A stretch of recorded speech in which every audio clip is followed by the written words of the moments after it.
where the abyss holds no hope.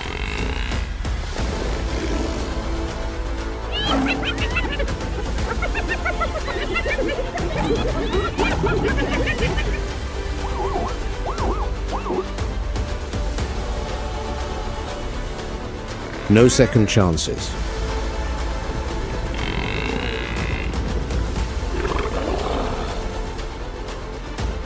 Only survivors.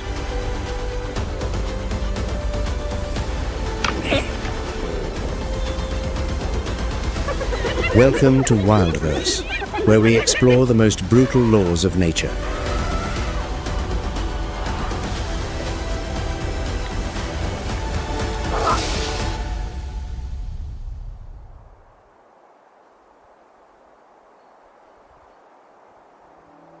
At midday, the ground of Ruaha scorches under 104 degrees Fahrenheit.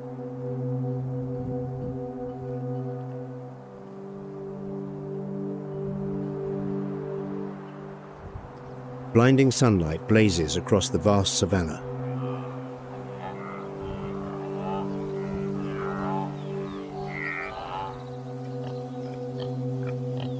Haze of dust swirls up with every gust of suffocating hot wind.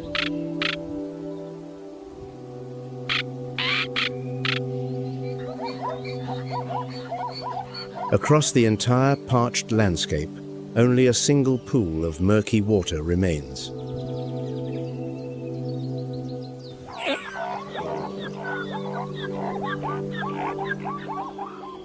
This waterhole becomes a magnet, drawing the desperate gaze of every creature.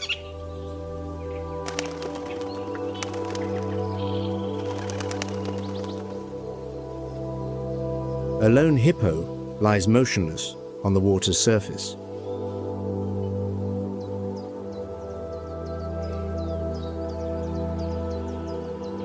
The hippo exposes only its eyes and two enormous nostrils above the air.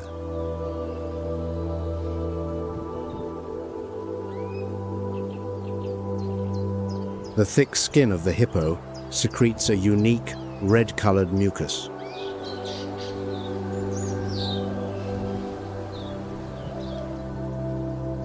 This natural secretion functions as a layer of sunscreen to shield against daytime ultraviolet rays.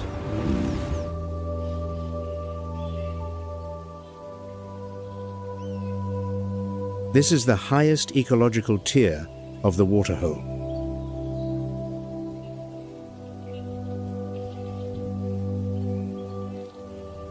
This central position belongs exclusively to this 4,000-pound beast.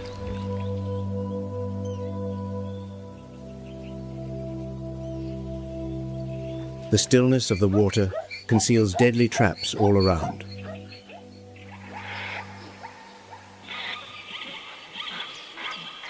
Along the muddy bank, a Nile crocodile basks in perfect silence.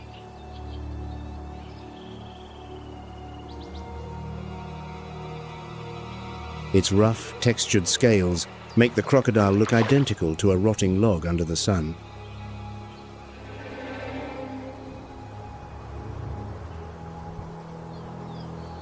The Nile crocodile can hold its breath underwater for over 1 hour, thanks to a heart rate reduction mechanism.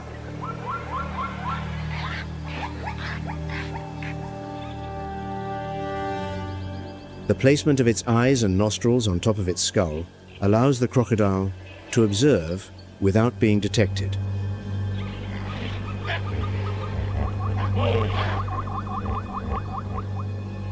This reptile is establishing a lethal ambush station right at the water's edge.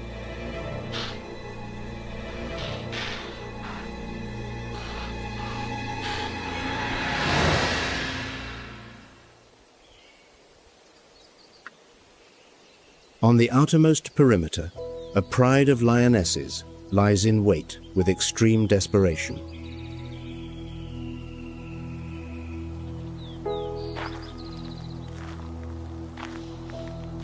The lions of Ruaha are abnormally large in size to increase their ability to bring down large prey.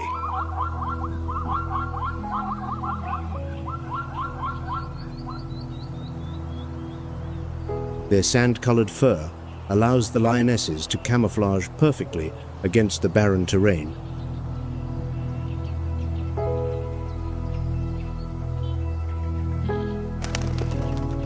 The pack of predators is enduring a throat-scorching thirst.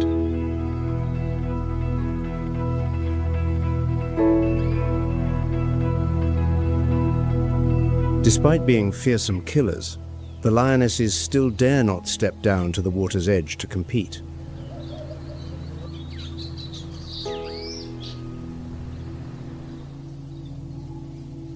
This is the greatest paradox. The great cats must hesitate before the rulers of the mud.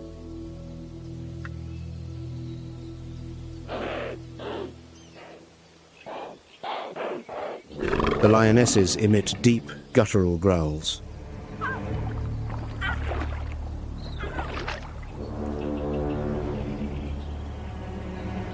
Their roars are completely silenced by the presence of the crocodile and the hippo.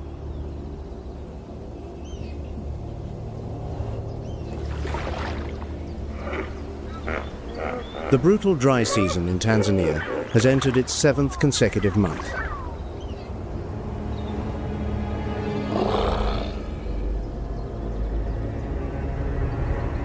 Evaporation has caused the mineral concentration in the waterhole to spike dramatically.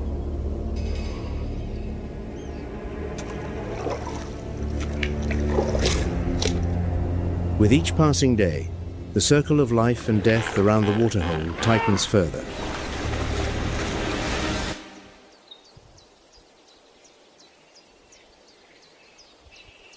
Thirst ultimately forces the herbivores to step into the killing zone.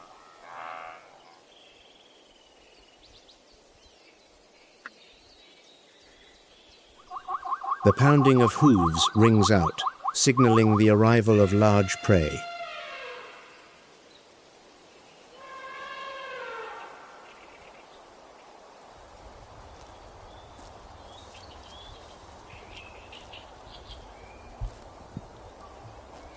Under broad daylight, a herd of Cape buffalo advances toward the waterhole.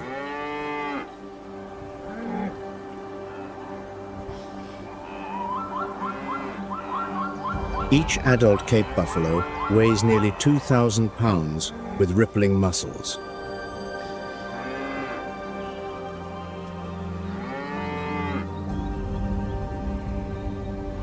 The horns of the Cape buffalo are a lethal biological weapon. They generate devastating, piercing force, enough to tear through skin and crush the ribs of even the most seasoned predators.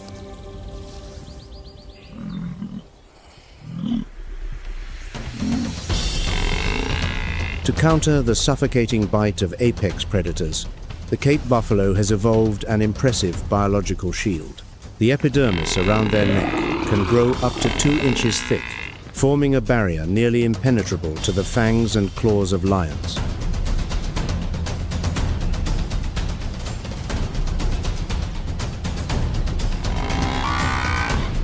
The collective strength of the buffalo herd forms an unbreakable fortress against the lion pride.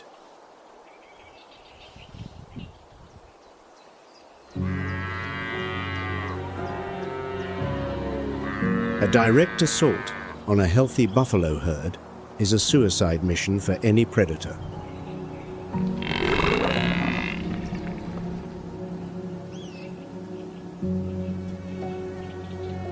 But an old bull, carrying a deep wound on his hind leg, is falling behind the herd.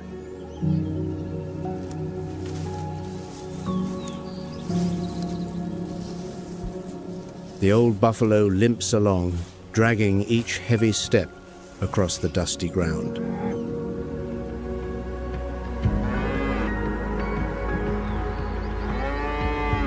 The scent of damp mud has deceived the old buffalo's natural instinct for vigilance.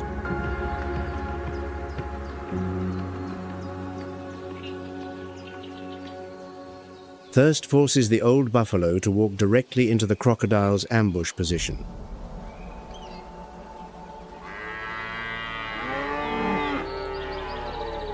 The old buffalo slowly lowers its head to drink.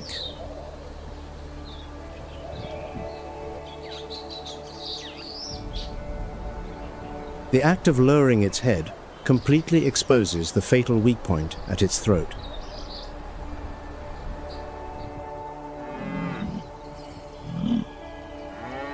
Drinking also strips the old buffalo of its ground-level field of vision.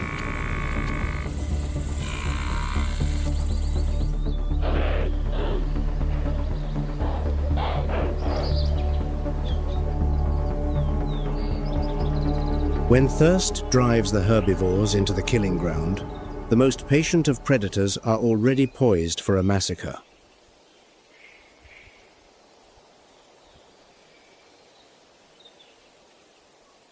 Lions have long been revered as the supreme tacticians of Africa's sun-scorched plains.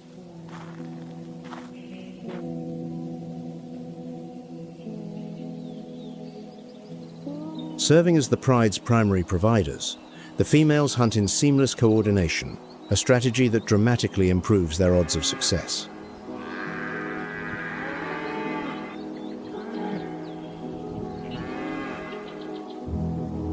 Their diet relies almost entirely on the large herbivores that share their territory.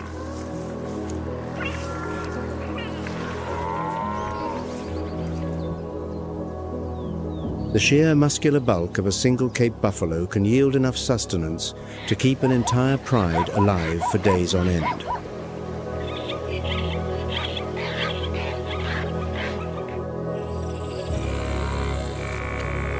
Yet bringing down a quarry that dwarfs its attackers many times over has never been a simple undertaking.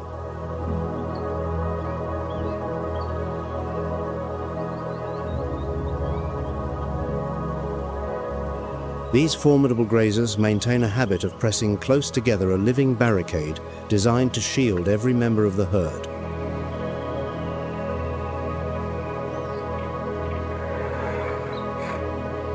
Confronted by a moving wall of horn and fury, the predators have no choice but to withdraw and summon every ounce of their patience.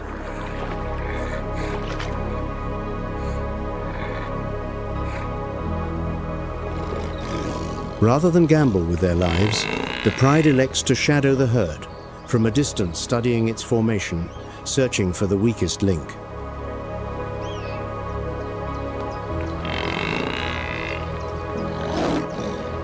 The ideal targets are invariably the stragglers, the young, or those whose bodies have been ground down by exhaustion.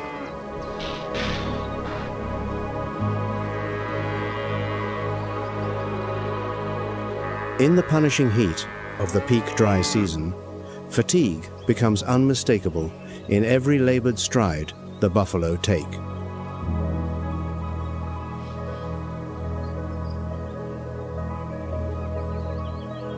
An old bull, his legs crippled and failing, trudges toward a muddy wallow in search of water.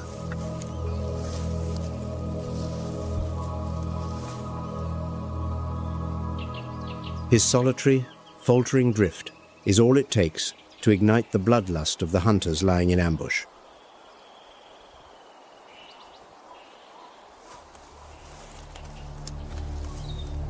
They slink forward, bellies pressed to the earth, closing the distance in perfect unison without so much as a whisper of sound.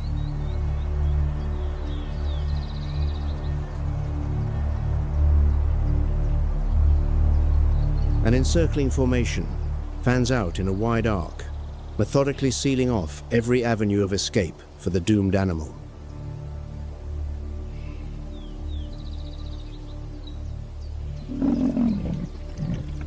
The treacherous mire along the water's edge becomes a death trap for a creature already crippled in the lower limbs.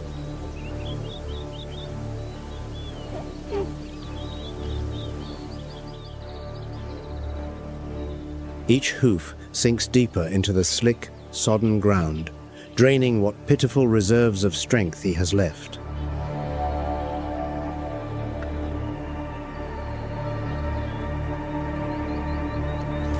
The instant the margin of safety collapses, the stillness of the savanna is torn apart by a savage, blood-soaked assault.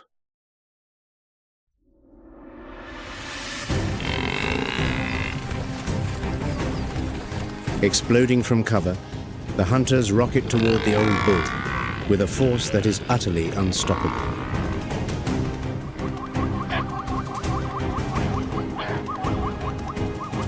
In one ferocious lunge, razor-sharp claws sink deep and lock fast onto the panicking target.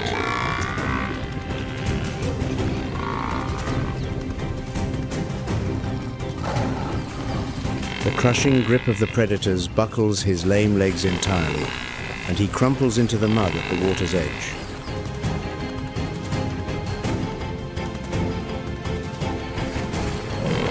There will be no miracle here. His feeble, final resistance is extinguished beneath a relentless barrage from the lionesses.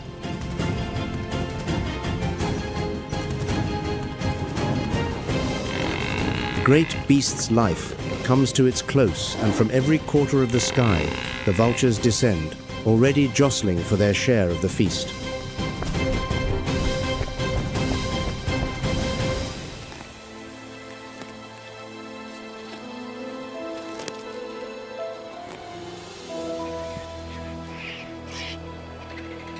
In the daytime sky, a flock of white-backed vultures begins to descend.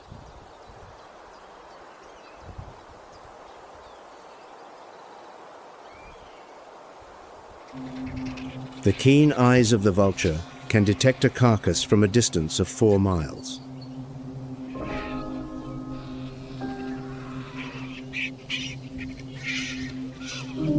Rather than relying on their sense of smell, they soar on high thermals, monitoring every move of other scavengers to form a flawless aerial hunting network.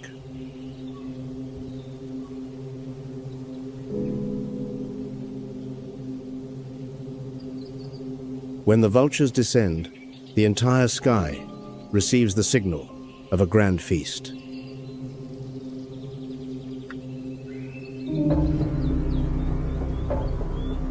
The sight of crisscrossing wingtips forms a deadly vortex in the sky.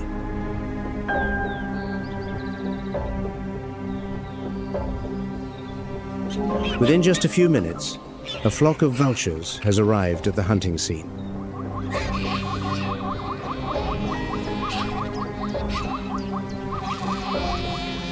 The vultures hover, waiting for the lionesses to drop their guard so they can steal scraps.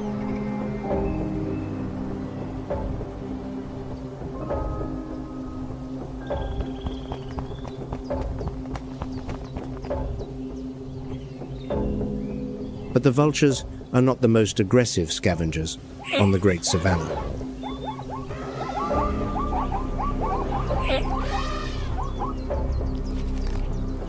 The commotion of the hunt has attracted a pack of ravenous spotted hyenas to the scene.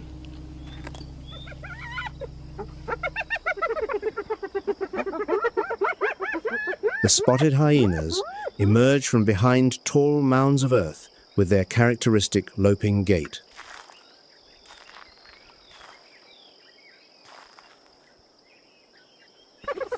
Possessing a bone-crushing bite force of up to 1100 psi, the spotted hyena is the biological machine with the most powerful jaws among all terrestrial carnivores on the African continent.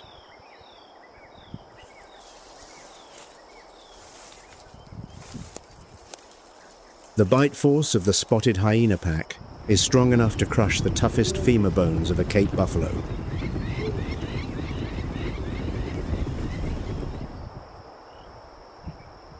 Equipped with a hyperacidic digestive system with a pH bottoming out at 1.5, the spotted hyena's stomach operates like a biological reactor. It effortlessly dissolves even the densest bone structures to extract every last bit of energy-rich marrow inside.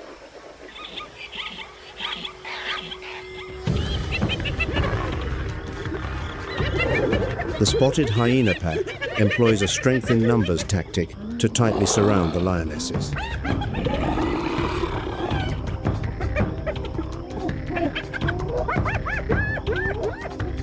Individual hyenas emit continuous threatening calls to exert intense psychological pressure.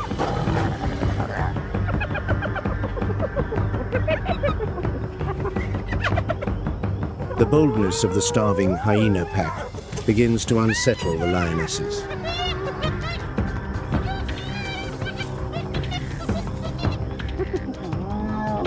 This is a war of massive energy attrition between the two top predator packs of the savanna.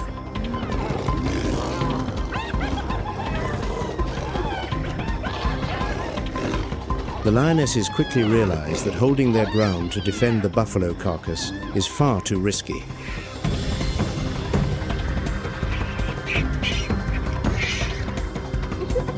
In the brutal dry season, even a small wound from a bite can lead to death.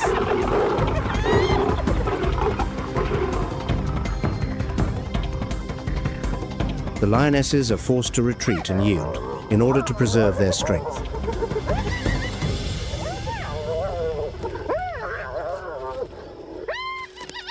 The spotted hyena pack charges in and ravages the remaining carcass at a horrifying feeding speed.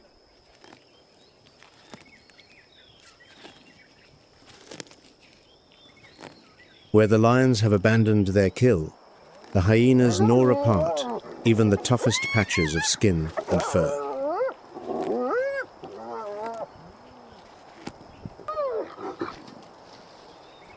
The white-backed vultures swoop down last to scavenge every last scrap of flesh clinging to the skeletal remains.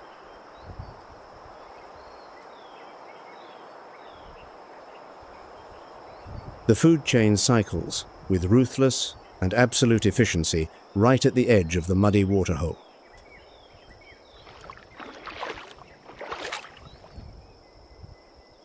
The occupation of the central waterhole by the large predators forces the other herbivores to scatter and flee.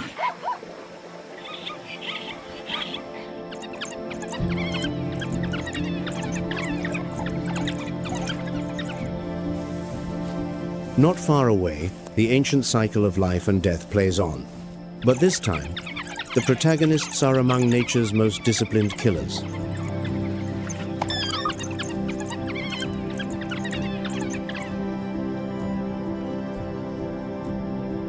African wild dogs boast one of the highest kill rates of any predator on the continent.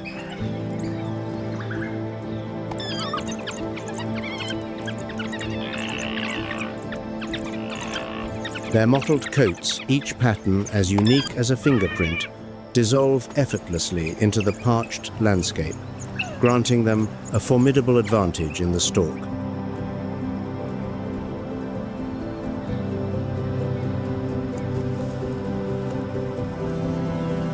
Absolute unity and iron discipline have forged these animals into relentless hunting machines.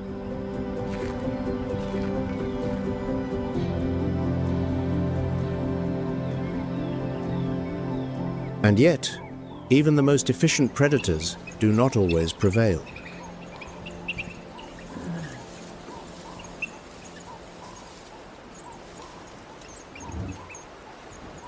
In a desperate bid for survival, a lone kudu has plunged into a waterhole, a last-ditch gamble to escape the jurors closing in behind it.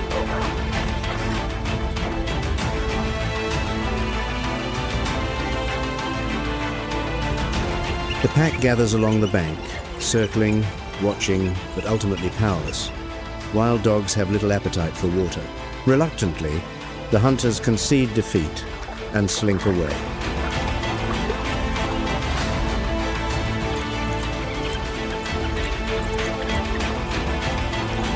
And so, the kudu lives to see another day, calmly wading ashore and slipping away into the bush.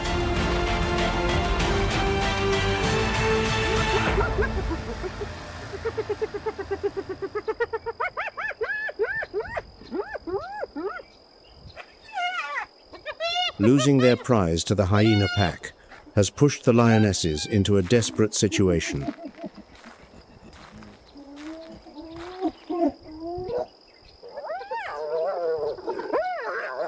Gnawing hunger squeezes their stomachs. The lionesses immediately shift their search toward a new hunting target.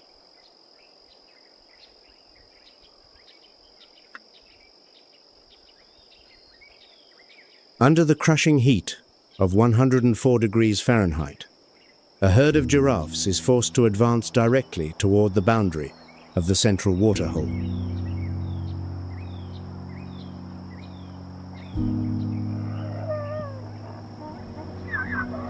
Possessing an impressive height of 18 feet and a sweeping field of vision, the giraffe can easily detect enemies from a great distance.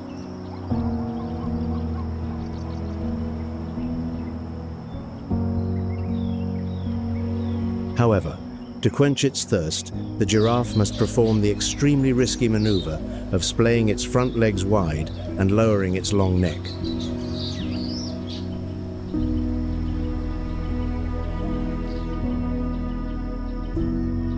An intricate capillary network at the base of the brain prevents blood from surging back and rupturing cerebral vessels when this giant creature bows its head.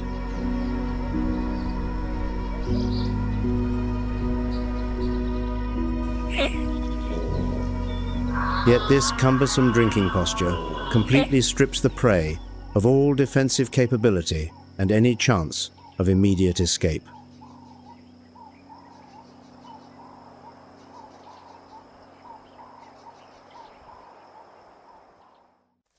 Seizing the exact moment the giraffe is most off balance, the lionesses simultaneously launch forward like arrows under the brilliant daylight.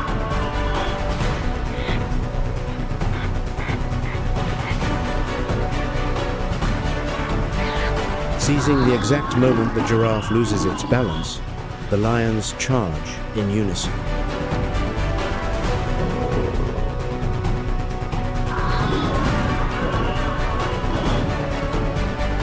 They hurl themselves into the air, driving razor-sharp claws into the hind legs and using their full body weight to pin the prey down.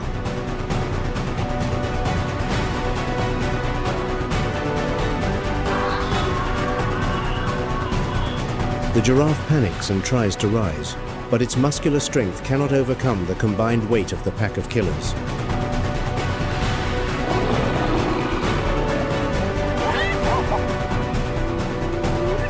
The giant creature crashes down onto the parched earth.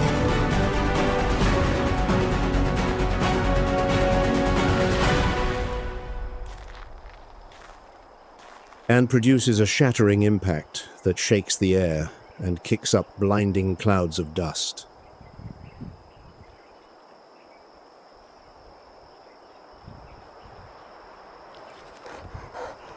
The merciless scarcity of water has forced the prey to expose its fatal weakness, allowing the lionesses to claim its life.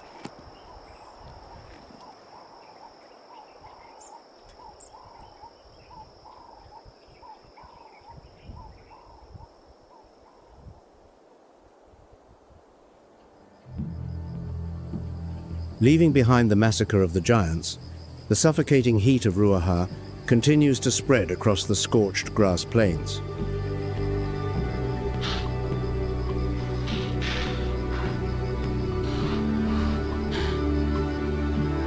In the micro-world hidden beneath the lower ecological tiers, a quiet but no less ferocious battle for survival is silently unfolding.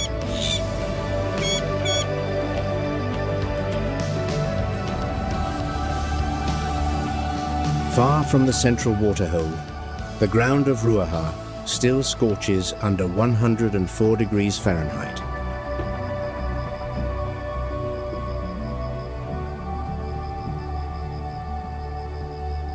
Beneath the withered yellow grass, a serval is silently pinpointing its prey using its enormous ears.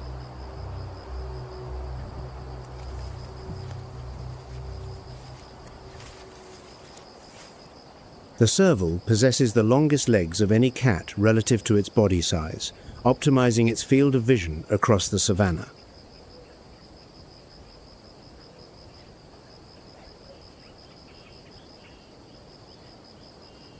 Its light weight of only about 40 pounds combined with its black-spotted coat allows this assassin to blend perfectly into the arid environment.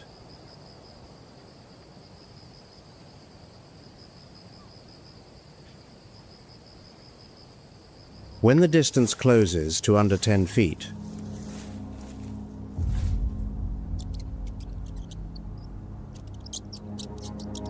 the serval instantly explodes out of its camouflage cover.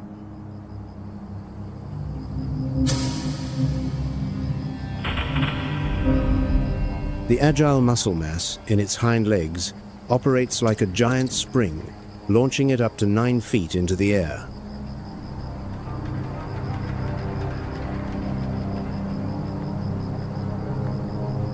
A panicked mouse bolts and continuously makes sharp directional changes on the hard ground to escape.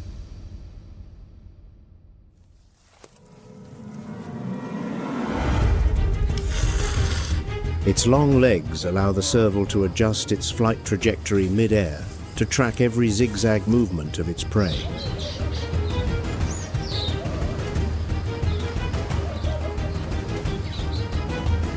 A precise pounce, with both front paws pinning down, seals the mouse's fate on the dusty ground.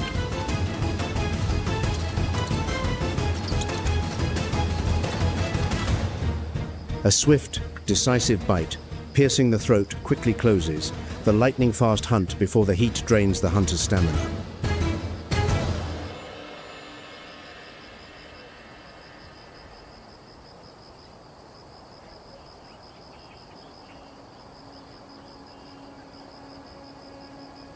When the sun reaches its zenith, the scorching heat forces every creature to seek out the rare patches of shade still remaining.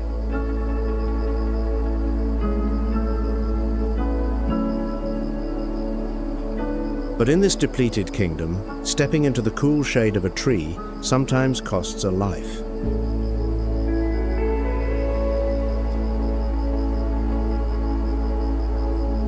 The skies over Ruaha remain empty of rain. Under the stifling heat, a lone impala antelope moves step by step.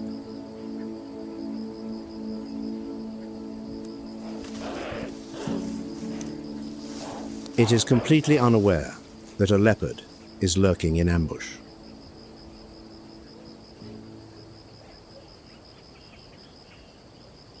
The leopard is the silent phantom assassin.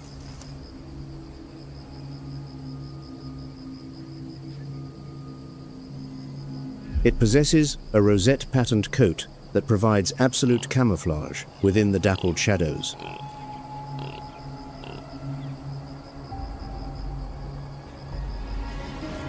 The leopard coils its muscular frame, weighing over 100 pounds.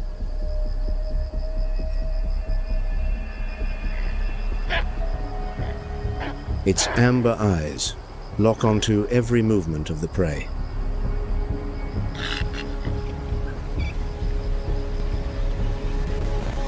The moment the antelope drops its guard, the leopard instantly releases itself into a charge.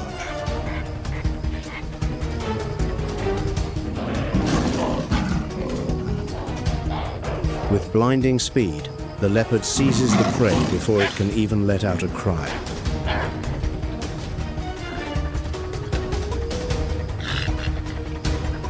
The impala manages only a feeble struggle for a brief instant before the power of the silent killer crushes every effort to survive.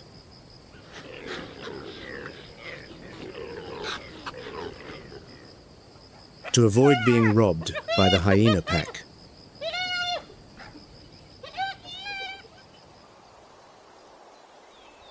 the leopard uses its extraordinary strength to haul the carcass up to the safety of a high tree branch.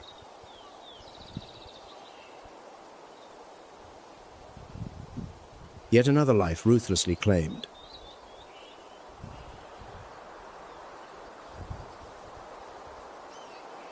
Continuing to prove the brutal law of survival across this 8,000 square mile land.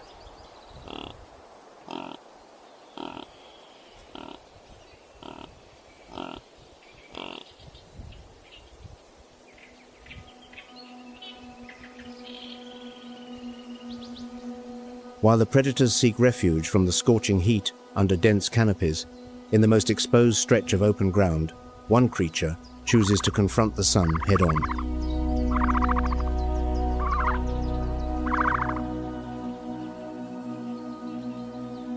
Not far away, a female African ostrich stands alone battling the heat.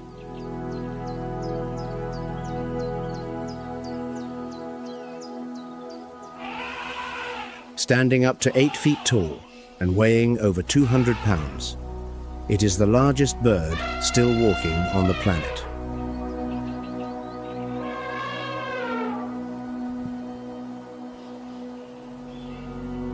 In the 104-degree Fahrenheit heat, the African ostrich does not seek shelter, but proudly stands with its enormous wings spread wide.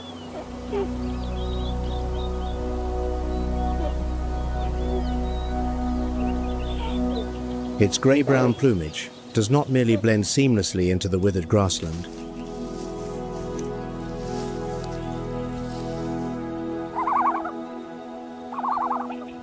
It also functions as a perfect insulation system, keeping internal body temperature from spiking.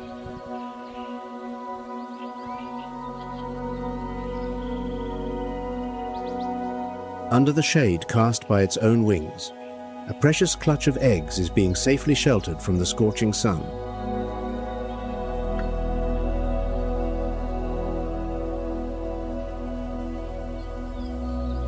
The ostrich does not need to drink water frequently because its body can absorb maximum moisture from roots and dried grass seeds.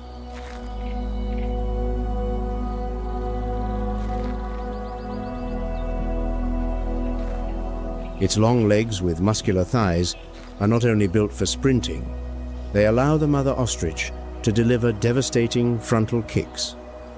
A single downward strike is powerful enough to shatter the skull of any spotted hyena that dares approach the nest.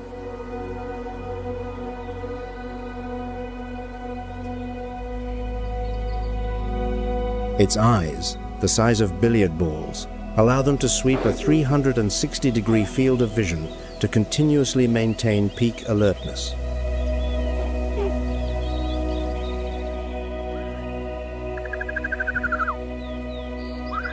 Rather than hunting, patience and an extraordinary ability to endure dehydration are the ultimate survival weapons of this species.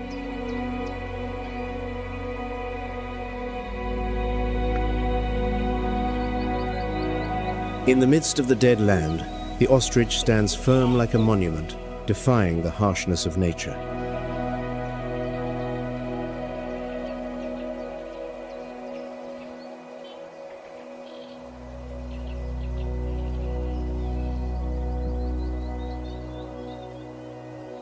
The resilient monument on the ground, stretching beneath the blazing sun, inadvertently becomes a landmark for the keen eyes patrolling the highest skies.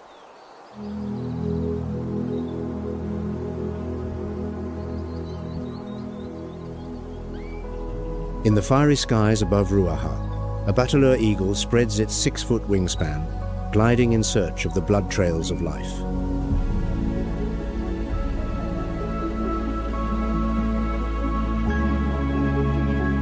Possessing its characteristically ultra-short tail,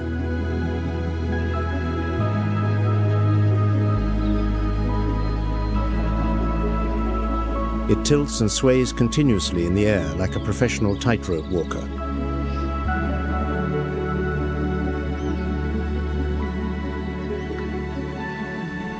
This bird of prey can spend 8 to 9 hours each day soaring at low altitude to scan every inch of the vast plains.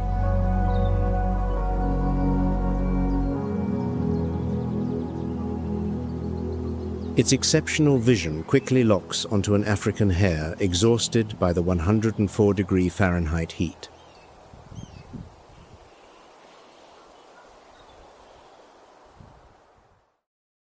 Weighing only about 6 pounds,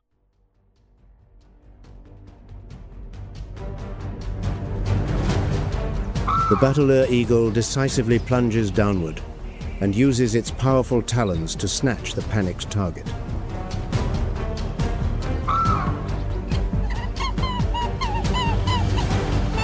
It swiftly carries the prize up to a barren tree branch to enjoy its meal.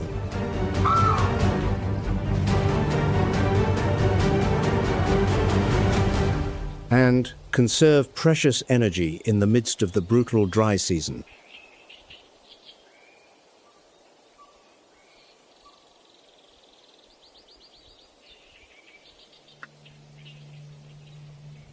As the shadows begin to stretch long and the harsh air gradually cools, The rhythm of survival on the savanna enters a new chapter.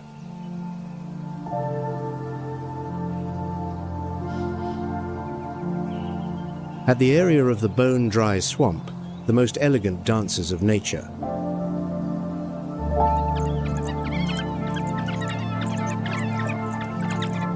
The afternoon sun cools, but the battle for survival on the cracked earth has not yet ceased.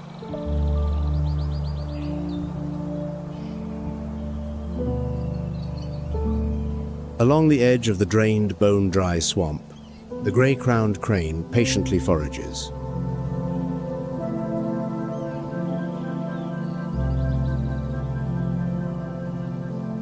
The grey-crowned crane stands 3 feet tall and weighs 8 pounds. The splendor of this bird stands in complete contrast to the deathly landscape.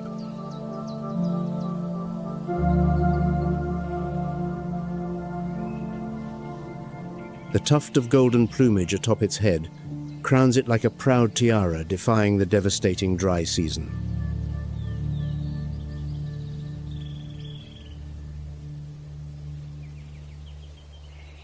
The crane employs a hunting tactic of continuously stomping its feet on the dry, hardened ground.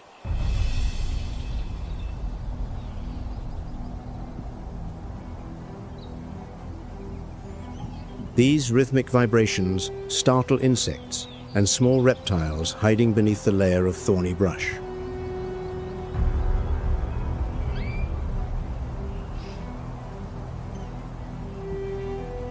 Grasshoppers panic and leap into the air in a desperate attempt to escape.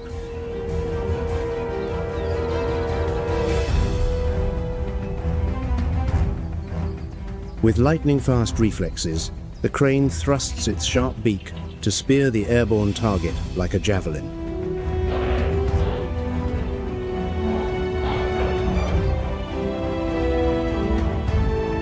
The prey is immediately swallowed whole to replenish the energy lost after a long, sweltering day.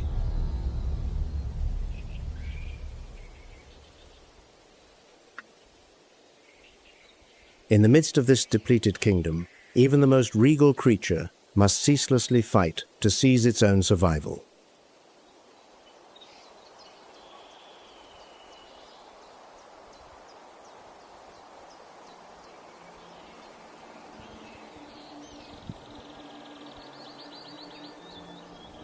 The battle for survival at Ruaha cannot come to a close, as the devastating dry season continues to besiege the entire ecosystem.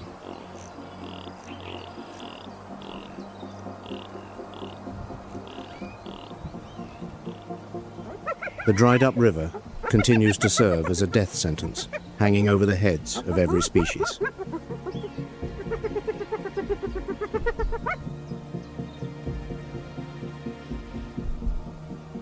The brutal days of drought will continue to stretch on and erode the deepest limits of endurance of every living thing.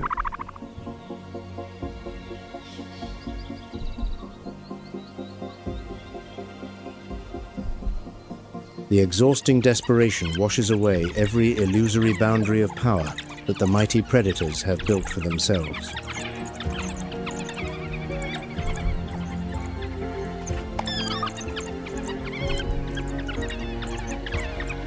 The harshness of nature whispers an eternal truth.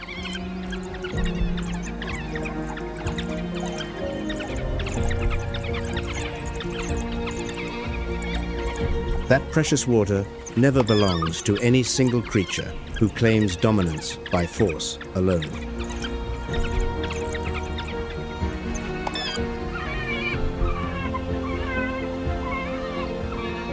The great and sacred source of life from Mother Earth.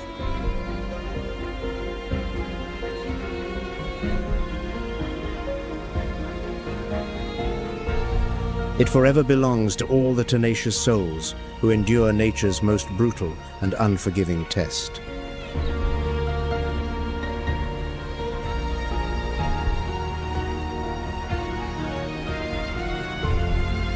Only the strongest and most resilient creatures, who hold on until the very last moment, truly deserve to continue existing under the vast sky.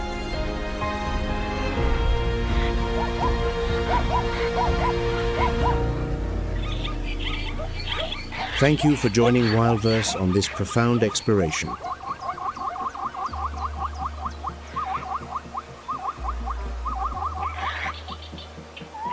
Of the raw and unforgiving hidden truths of the magnificent natural world.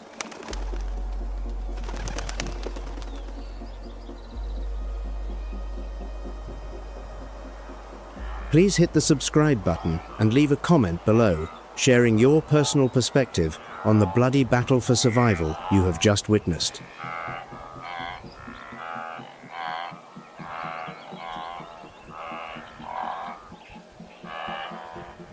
The next breathtaking, magnificent and brutal wildlife documentary footage is waiting for you to discover together.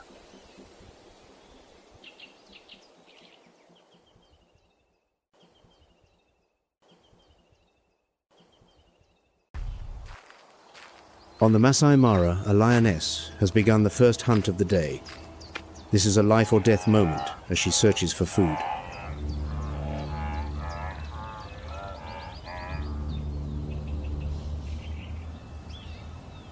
A battle-hardened lioness stalks with patience and caution, lifting each paw in silence as she inches closer to her target.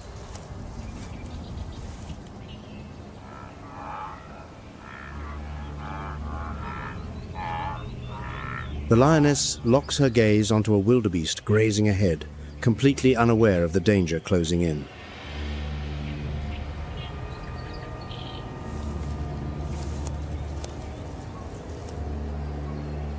Using the fading light as a weapon of camouflage to blind the prey, the lioness gently, silently, inch by inch, tightens the noose.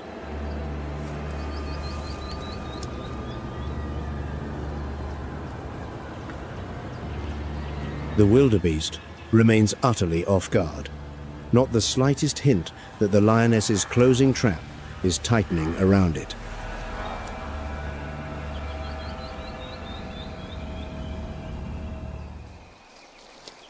When the distance is close enough, the lioness suddenly erupts with explosive speed.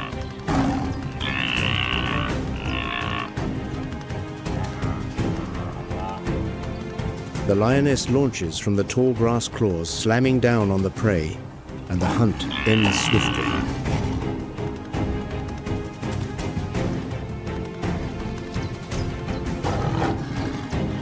These elite tactics are not acquired by chance.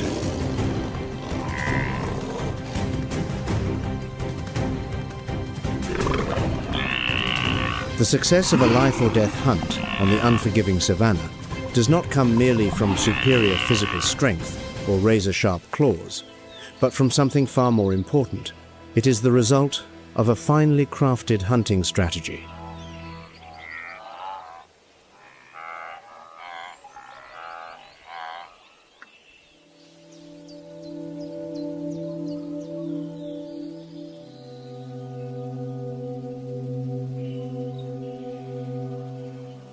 Across these vast, peril-ridden wild grasslands, every predator possesses its own unique weapon.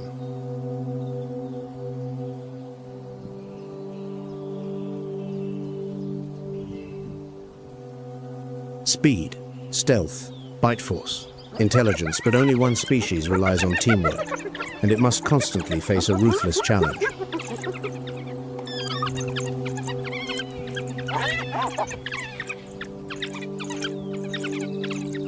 The moment the faintest trace of fresh blood drifts through the savanna wind, it instantly alerts and awakens the most cunning, opportunistic minds in all of nature.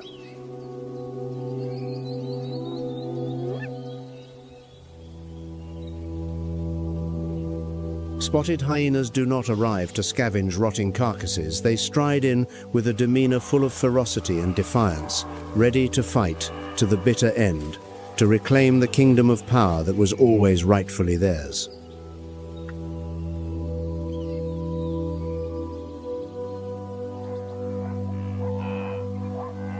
When the wildebeest migration floods in, that is when paradise begins for the spotted hyena.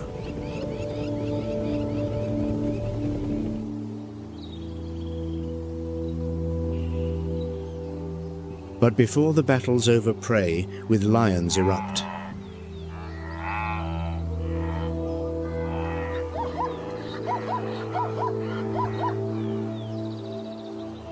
the world inside their dens already conceals social rules of extraordinary complexity, sophistication, and brutality.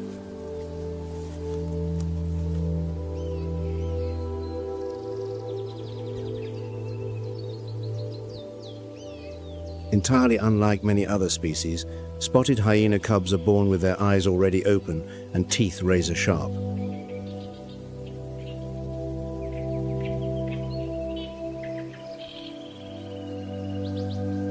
Their complex social system is organized and governed under an extremely strict and immutable matriarchal regime.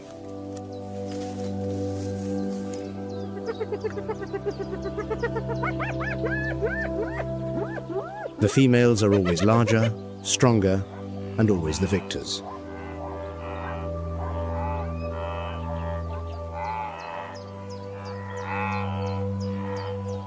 Upon reaching adulthood, the females completely dominate and control every activity of the entire clan.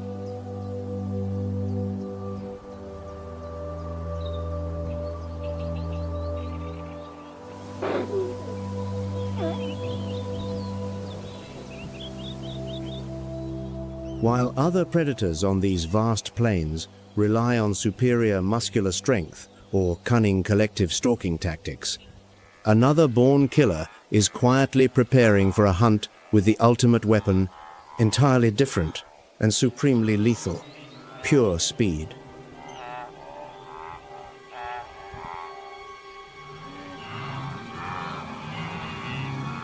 That is the cheetah, its golden eyes locked onto a herd of wildebeest grazing ahead.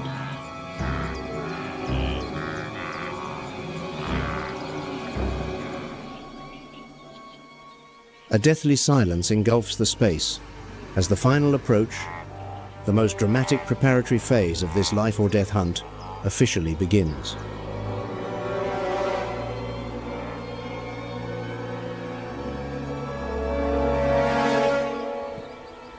The target has been identified: a young, small, and vulnerable wildebeest calf wandering carelessly beside its battle-hardened mother.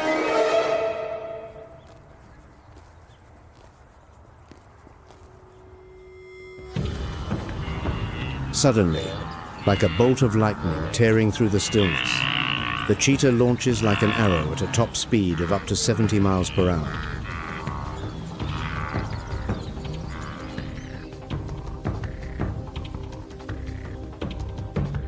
To achieve this unimaginable velocity, the cheetah possesses claws that grip the parched ground with absolute precision, while maintaining perfect balance even when executing sudden, razor-sharp turns at extreme speed.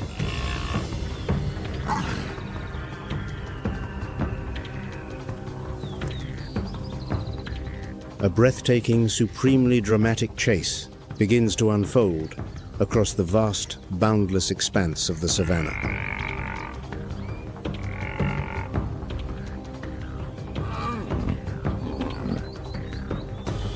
Sensing the danger bearing down, the wildebeest mothers immediately surge forward, desperately trying to cut across and block the cheetah's path to protect the calf.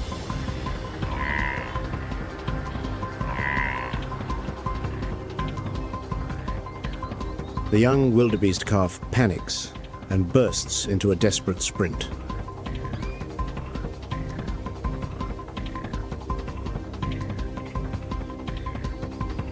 The cheetah is right behind its spine, coiling like a spring, maintaining a suffocating distance.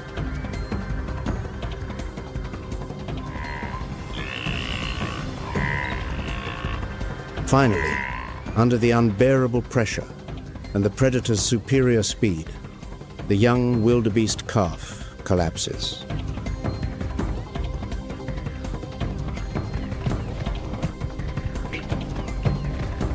Despite expending enormous energy on this explosive sprint, the cheetah still has enough strength to lock down its prey, completing one of the most spectacular chases.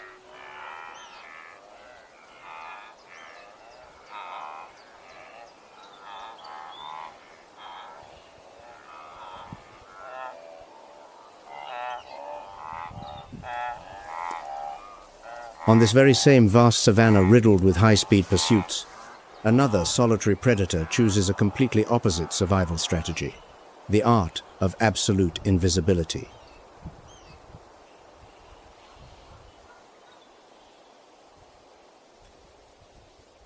A leopard lies concealed on a high branch, ready to hunt at any moment.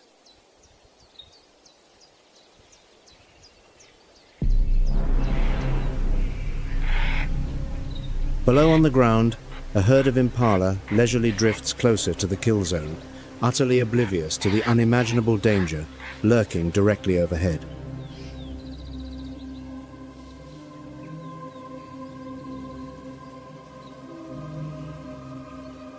Without a single sound, without a single warning, the leopard slowly and meticulously adjusts its position.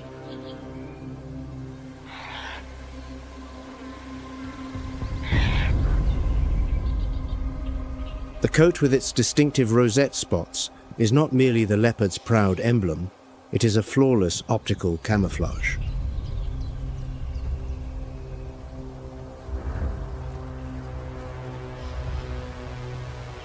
It deftly shifts step by gentle step along the branch, maneuvering into the most perfect ambush position.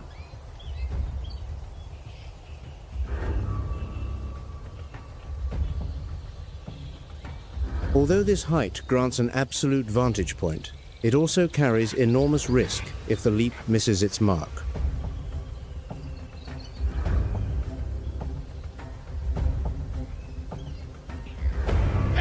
But when facing hunger, the female leopard still accepts the gamble.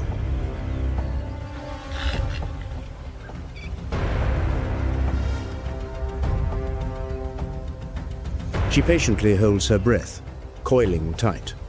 Cold, piercing eyes lock onto the target, an unsuspecting impala, head down, nibbling on tender shoots below.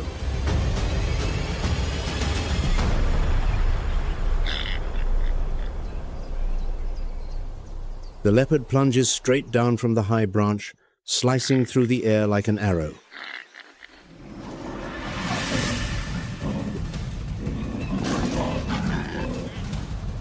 The strike erupts in the thicket, unleashing chaos.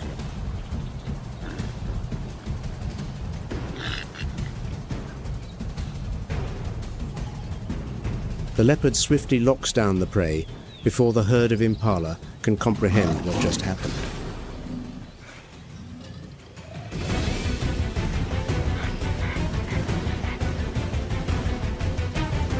To silence every cry for help so as not to alert the larger, rival scavengers lurking nearby.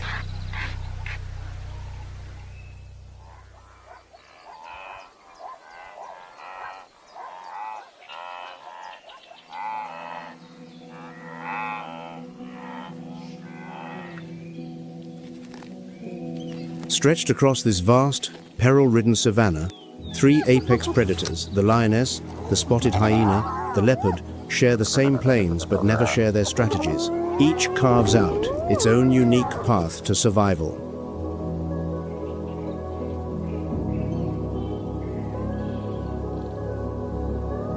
And yet on those very grasslands, there exists a small figure bearing the title of the most astonishingly efficient hunter, surpassing them all.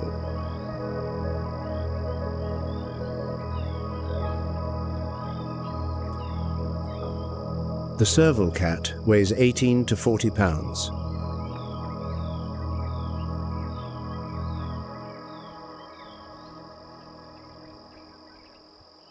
Yet its hunting success rate is 49 to 62%.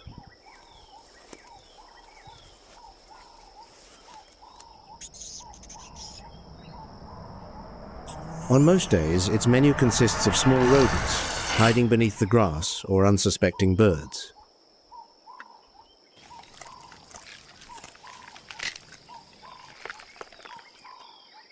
But today, amid the sweltering heat of the savanna, it has decided to target something entirely different and fraught with danger: a snake.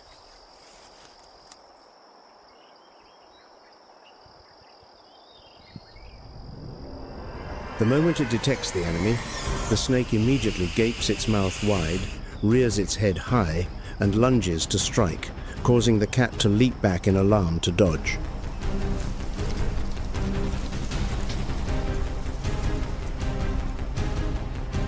Possessing the longest hind legs relative to body size in the entire cat family, the serval has the ability to spring vertically from a standstill.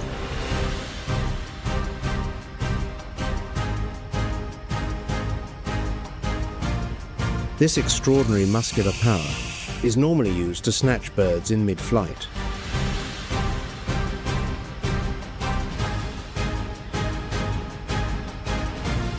But in this sudden life or death battle, that unique leaping skill has now become an invisible yet absolutely perfect life-saving shield.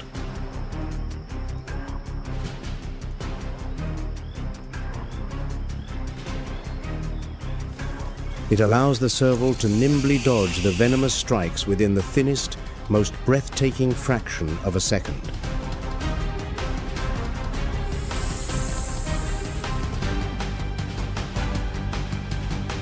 Refusing to yield, the snake repeatedly rears up, hissing with terrifying, lethal threats.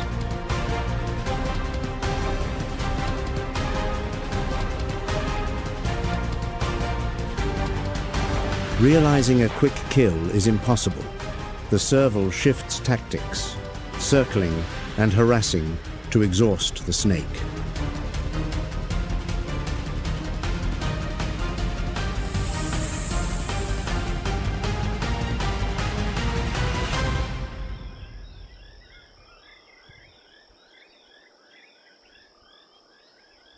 On this harsh, untamed savanna, from terrifying wind-splitting speed to the art of flawless invisibility, to pinpoint precision pounces, each apex predator has brilliantly proven the unmatched power of its own signature survival weapon.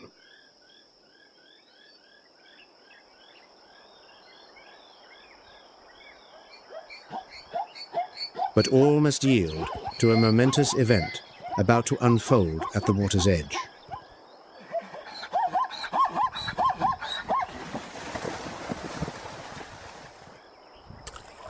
A Nile crocodile is slowly crawling ashore.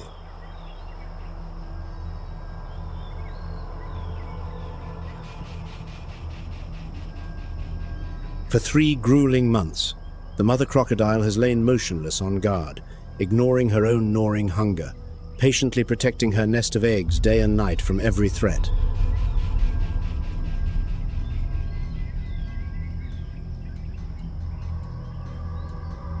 Few realize that the fate of these tiny lives has been entirely determined by the heat of the sand.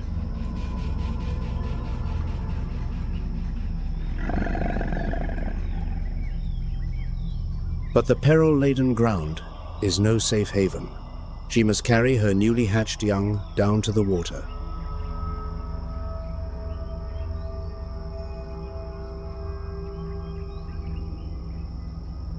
And her solution is truly extraordinary. Beneath that fence of razor-sharp fangs,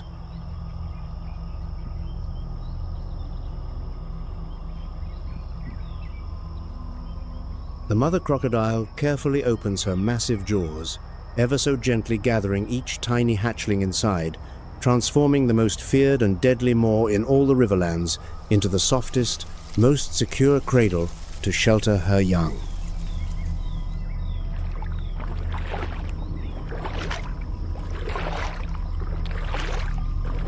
On the savanna, the crocodile is the embodiment of absolute terror, but here on the riverbank, she is the embodiment of the greatest protection.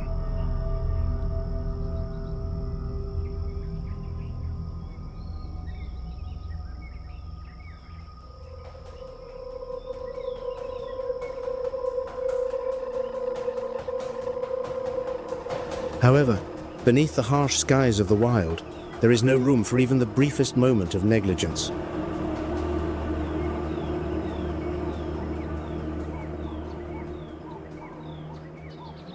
While the mother crocodile is busy ferrying the first hatchlings to the water, the remaining unhatched eggs in the nest become more vulnerable than ever.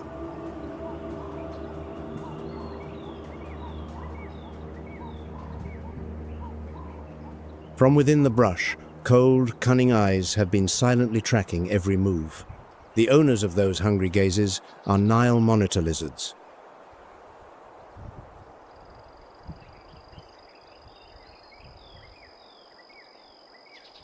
They are not only masterful divers, but also Africa's most expert and devious nest raiders.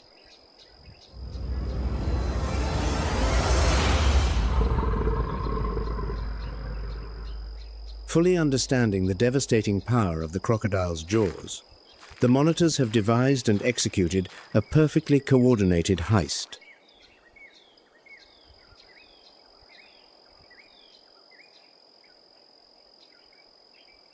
One brazenly crawls out in front to create a diversion. The mother crocodile's protective instinct flares, and she immediately charges after the provocateur.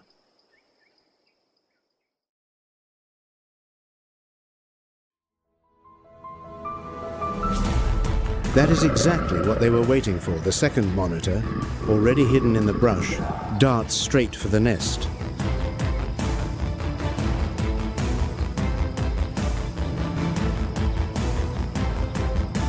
With lightning speed, it snatches an unhatched egg and vanishes into the dense foliage before the mother crocodile realizes she has been duped.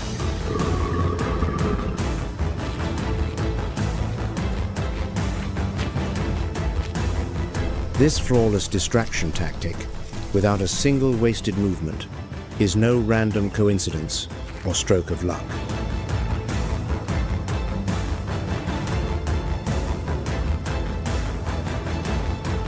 Beneath their somewhat ungainly appearance, Nile monitors actually possess one of the sharpest intellects in the entire reptile kingdom.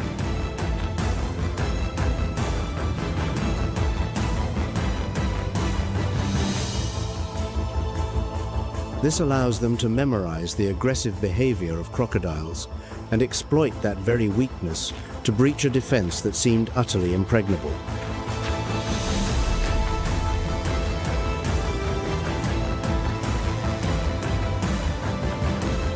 Although the monitor's diet is highly varied, these nutrient-rich crocodile eggs are always a worthy prize for such a risky operation.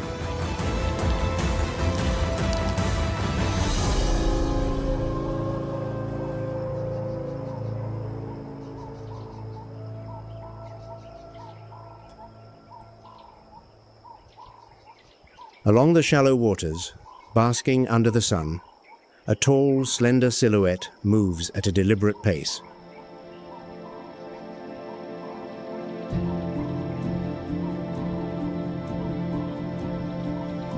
Each gentle footstep carries a beauty of regal majesty, proud elegance, and profound stillness amid the wild landscape.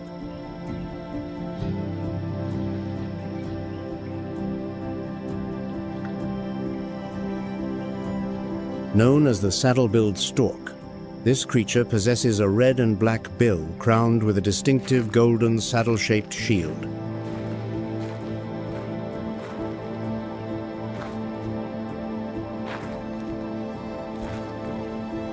This magnificent and unique appearance has made it one of the most striking water birds in all of Africa.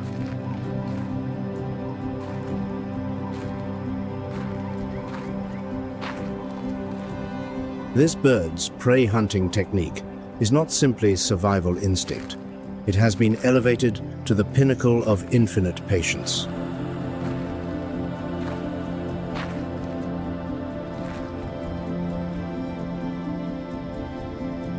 Yet in the ever-shifting world of nature, sometimes mere motionless stillness alone is not quite enough to seize a wily target.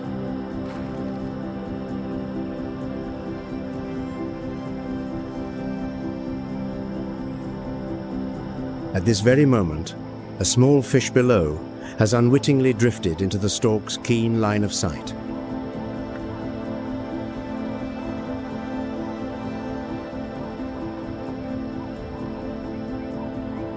In a flash, a strike plunges down with absolute flawless precision. The bill clamps tight around the fish, thrashing in desperate futility.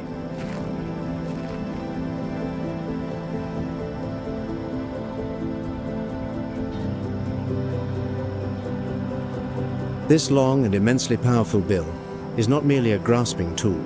Its razor-sharp edges function like a hydraulic vice.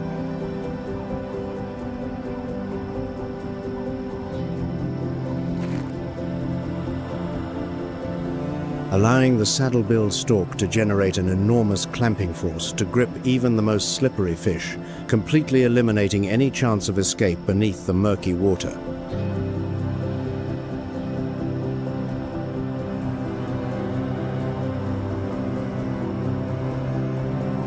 After successfully subduing its target, the saddle-billed stalk raises its head high, deftly flicking the fish deep into its throat and swallowing it whole in just a few beats.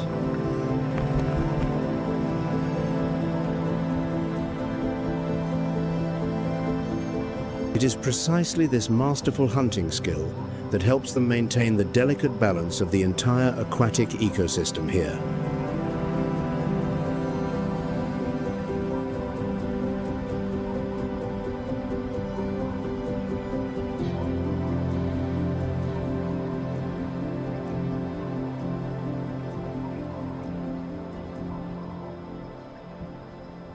But the saddle-billed stork is not the only one hunting fish, and the one soaring above has not come to cooperate.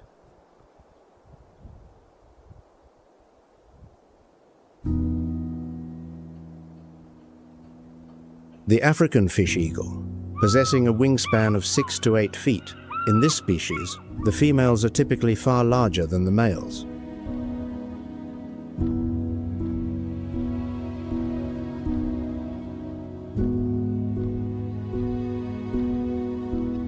Yet, regardless of gender, every one of them wears a fierce, rugged beauty, full of commanding authority, entirely worthy of their title as an eternal wild icon of the sun-drenched continent.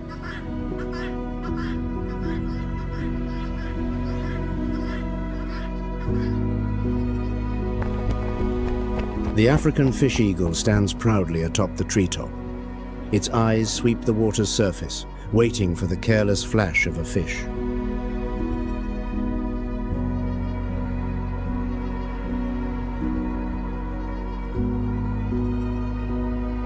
From above, they possess an extraordinary visual range that neutralizes the refraction of the water's surface, allowing them to lock onto the true position of prey lying deep beneath the waves.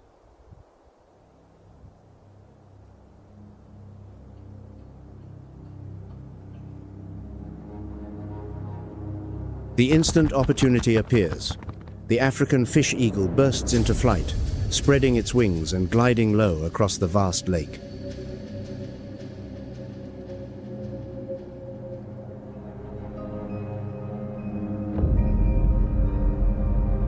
The dive legs thrust straight out ahead to spear the fish just beneath the surface.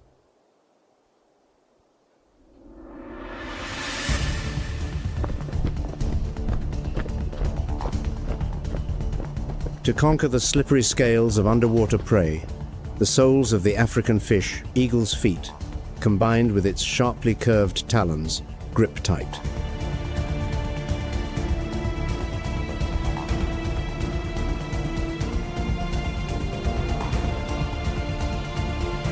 Completely eliminating any chance of the fish escaping, those legs refuse to release the prize as the eagle beats its wings furiously, hoisting the catch into the air.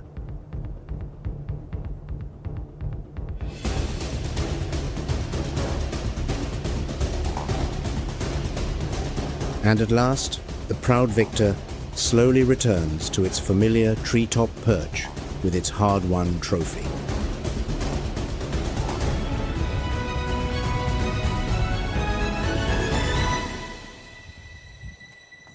The African fish eagle is both a hunter and a living indicator of the health of the entire aquatic ecosystem.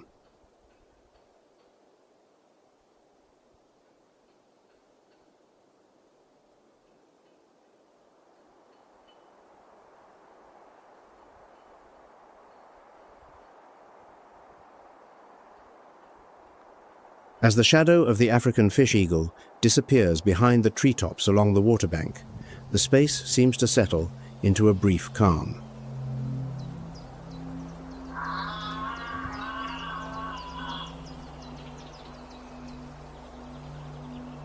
However, in the distance, across the vast wind-swept grasslands, another figure is striding with majestic authority, commanding the entire open expanse.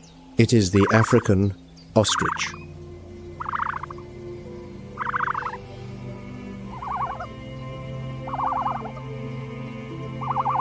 The African ostrich, the largest and heaviest bird still in existence.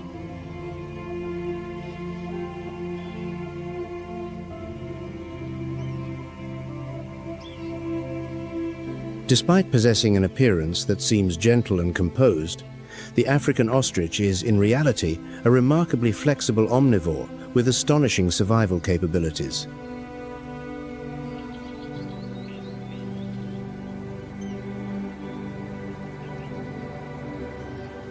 Amid the heat, the African ostrich makes optimal use of the sparse vegetation.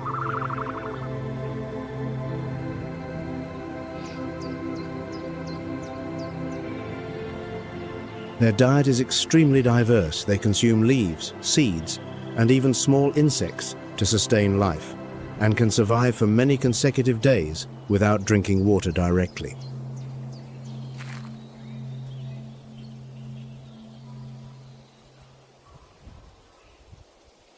On the ground below, a pair of African ostriches is carefully guarding their nest of eggs.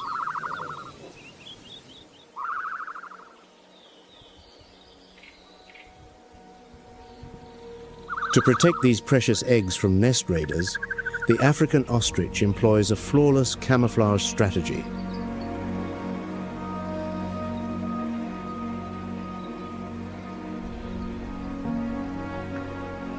The female, with her pale grey plumage, incubates the eggs during the day to blend seamlessly with the sandy earth.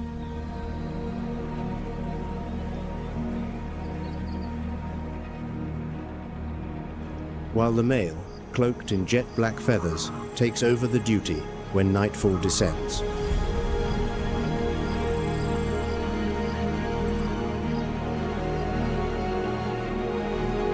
The steadfast endurance and extraordinary adaptability of the African ostrich adds yet another stroke of vibrant tranquility to the canvas.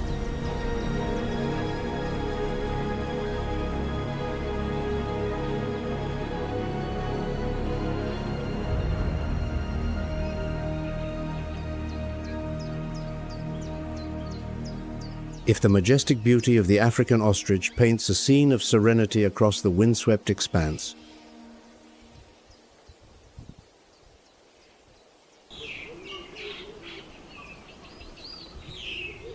then another giant defines its own mettle through stillness, in a demeanor that is the complete opposite.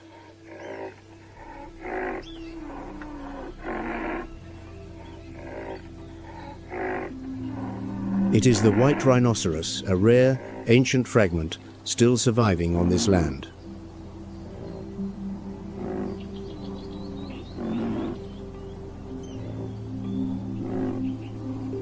The white rhinoceros is among the most gentle and tranquil herbivores in the wild kingdom. Its iconic weapon is the great horn rising from its snout.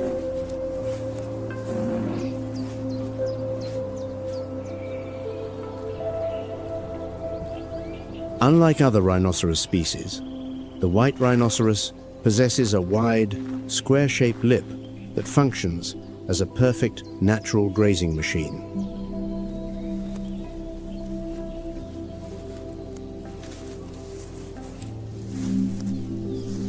They lower their massive heads, diligently gathering blades of grass, savoring every unhurried rhythm of life in absolute peace.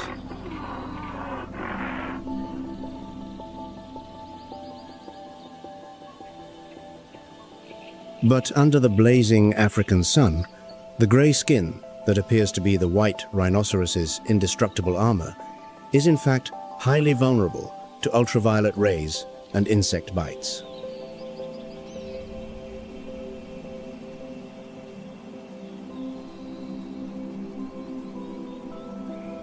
To solve this problem, nature has taught the white rhinoceros to seek out muddy wallows at the water's edge for a daily ritual of immersive relaxation.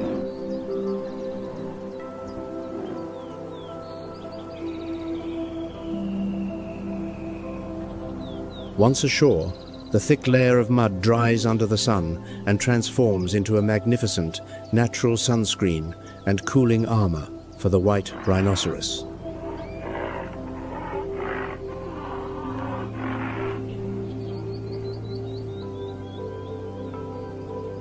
During rest, white rhinoceroses are frequently accompanied by tiny companions, oxpecker birds, clinging tightly to their mud-caked backs.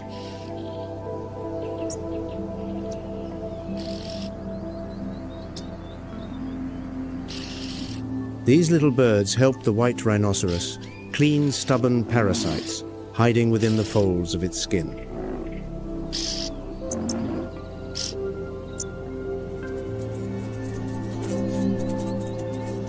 Despite possessing extremely poor eyesight, the white rhinoceros is compensated with extraordinarily keen senses of smell and hearing to detect even the most subtle shifts in its surroundings.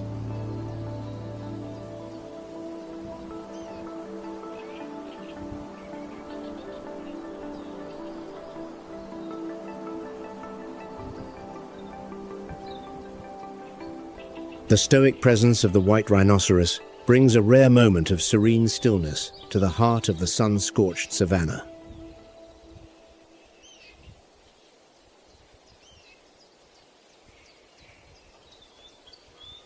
In another hidden corner, yet another brutal survival battle is poised to erupt.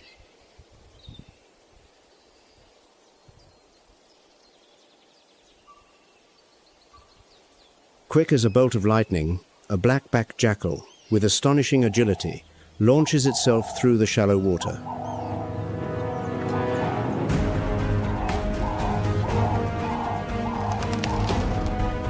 A flock of doves, heads down and absorbed in drinking to quench their thirst, is suddenly thrown into utter panic by the ambush.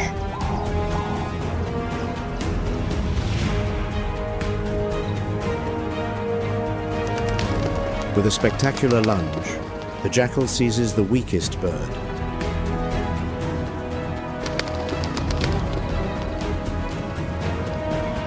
This is not a predator that relies on brute force, but on split-second calculation.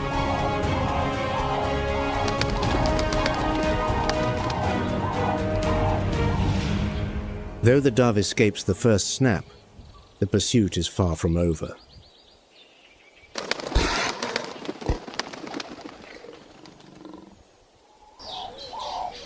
The jackal continues to hunt, tracking every panicked wing-beat of the flock. A single moment of hesitation from one bird, and the hunter seizes its golden opportunity.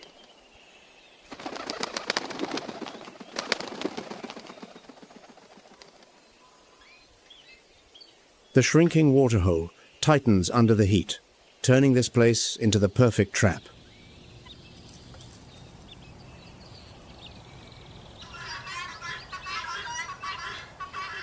From the distance, a flock of guinea fowl cautiously approaches. The competition for mates has stripped them of their full vigilance. And once again, that lapse of attention comes at a heavy cost.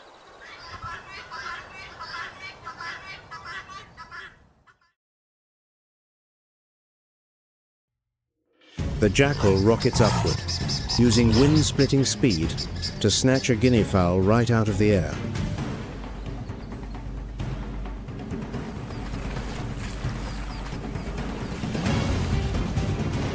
This trophy is a well-earned reward for a masterful ambush specialist.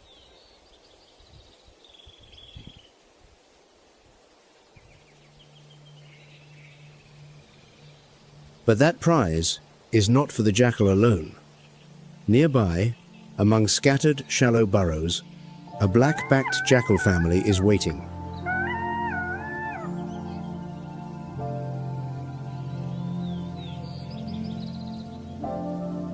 The pups, survival instincts surging, eagerly jostle for a share of the prey. The entire family divides the food, sheltering one another.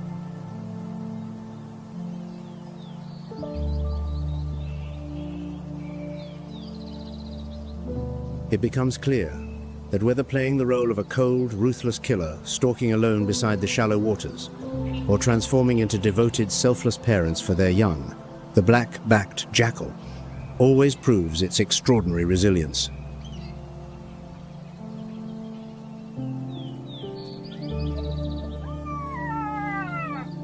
Day after day, they find every possible way to survive, while ceaselessly passing down and sharpening the most vital survival skills for future generations, so they may proudly overcome every harsh challenge of the boundless African savanna.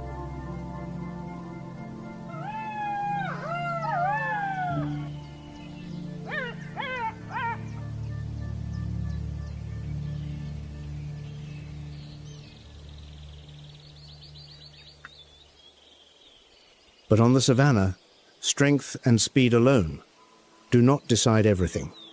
There is one species that wields an entirely different weapon: intelligence and courage.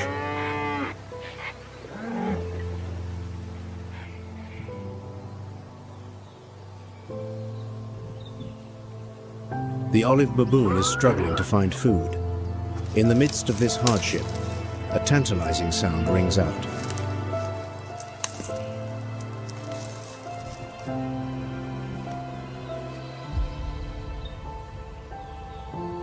Following the buzzing, it discovers a beehive truly a sweet treasure trove, brimming with energy, yet simultaneously concealing thousands of deadly stingers ready to punish any intruder.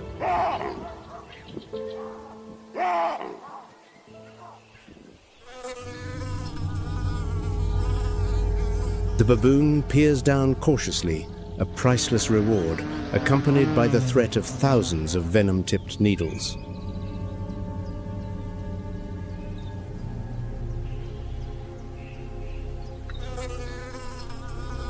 Without a moment's hesitation, the baboon tears open the hive, confronting the fury of an entire swarm of ferocious African honeybees.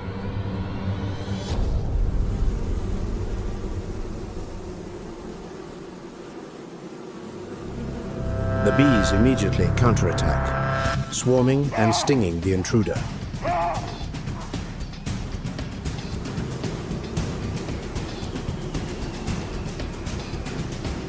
Defying the searing pain of every sting, the baboon determinedly thrusts its hand deep into the earth, ripping out chunk after chunk of golden, glistening honeycomb.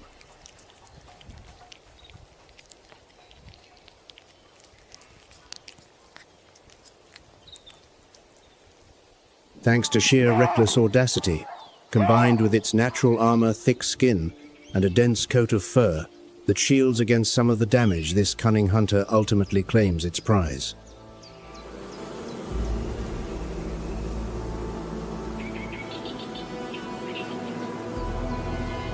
A brief battle where intelligence and tenacity triumph over the instinct of fear.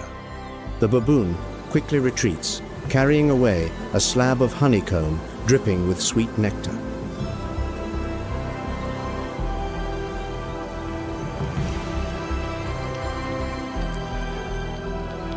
It devours the reward ravenously, though occasionally still swatting away the last stubborn bees that refuse to give up.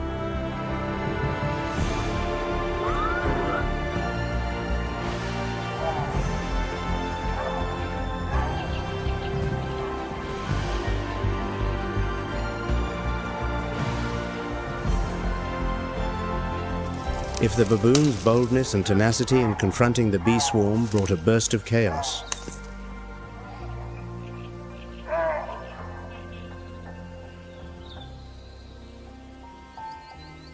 then, across the open expanse of the savanna, a scene of serenity and grandeur unfolds.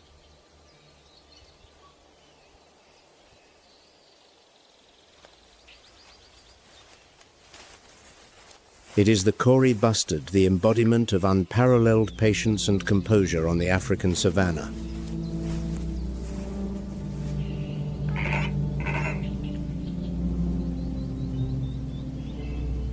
The Kori bustard shows no haste. It takes slow, rhythmic strides, supremely unhurried, radiating an air of noble elegance.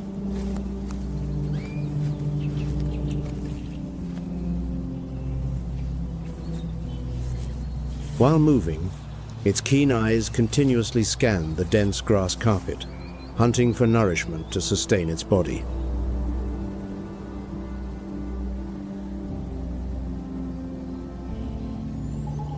To enhance its foraging efficiency, the Kori bustard often engages in a fascinating and clever symbiotic habit with the lilac-breasted roller.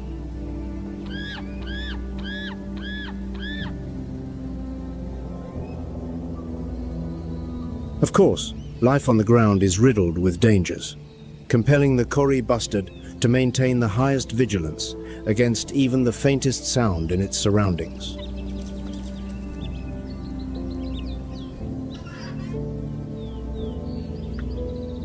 Yet the way it confronts mortal threats is truly extraordinary. When it detects danger from afar rather than panicking into energy-draining flight,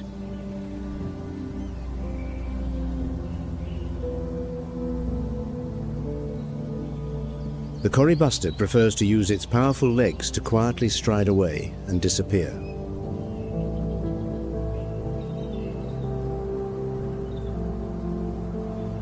But perhaps the most glorious and magnificent moment for this creature arrives when the breeding season knocks under the brilliant sun.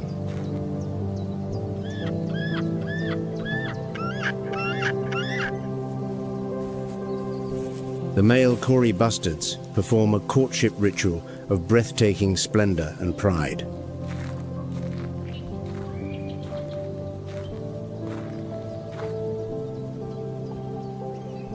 They inflate the snowy white throat plumage, fan their tail feathers upright, and stride with regal authority to capture the attention of the females.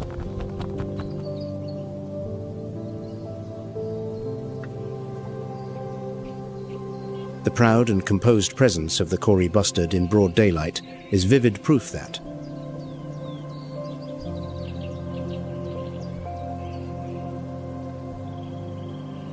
even in a land teeming with carnivorous killers, slow adaptation and harmonious coexistence can forge an enduring, dignified standing over time.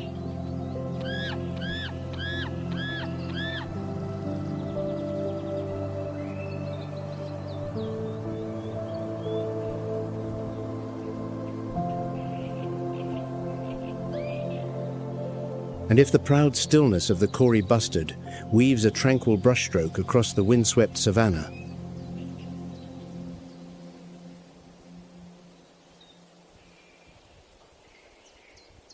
then, stepping beyond the sun-drenched grasslands, nature leads us before the countenance of another gentle sage.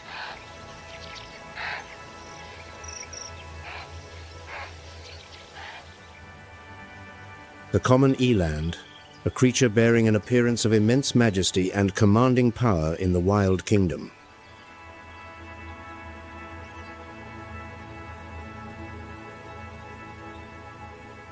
The common eland possesses a stature rivaling the largest wild beasts and livestock of the savanna.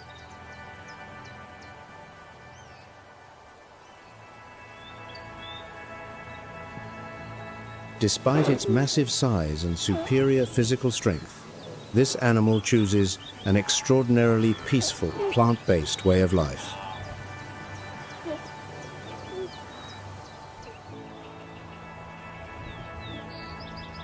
The most striking feature on its body is the pair of tightly spiraled, sturdy, straight horns crowning its head.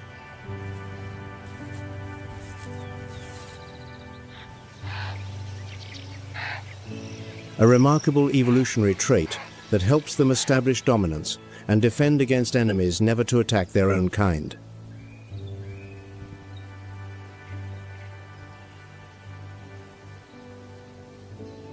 The diet of the common eland is highly diverse. It includes grasses, thorny bush leaves, and even tubers.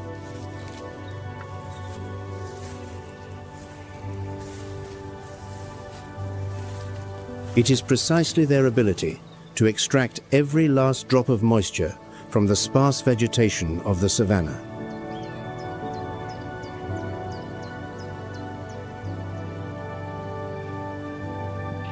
That allows the common eland to endure through the long months of scorching drought without depending entirely on surface water.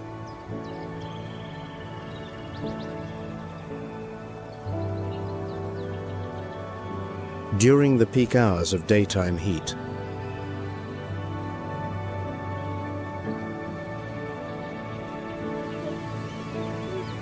they often gather beneath the thin shade of tree canopies to rest and quietly ruminate.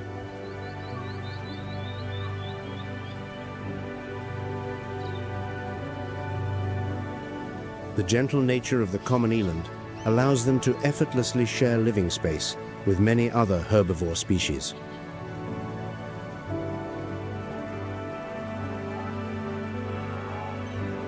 The young are sheltered by the entire herd at the safest center.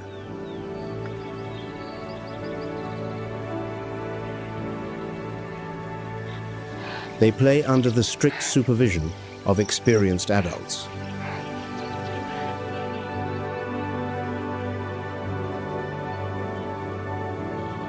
The eland's composure, combined with its sharp natural vigilance, provides an absolute sense of security even to the smaller creatures sharing the same environment.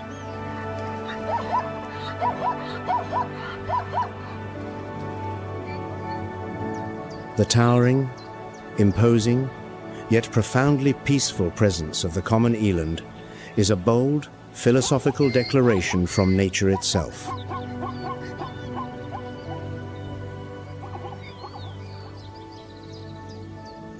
Proving that the pinnacle of power, sometimes, need not be expressed through claws or violence, but resides in steadfast resolve and the harmonious coexistence with all living things.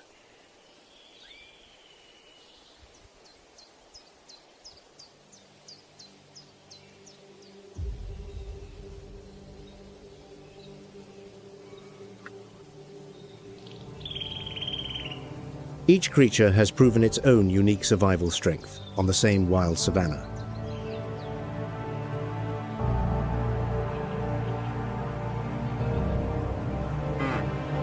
From the brutality of high-speed pursuits, the art of stealth ambushes, to the patient stillness of gentle giants and wise sages.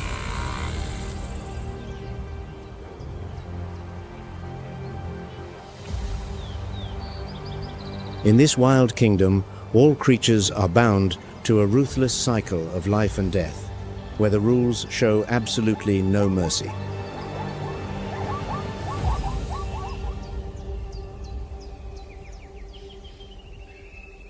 Every decision on the ground or beside the shallow waters comes at its price.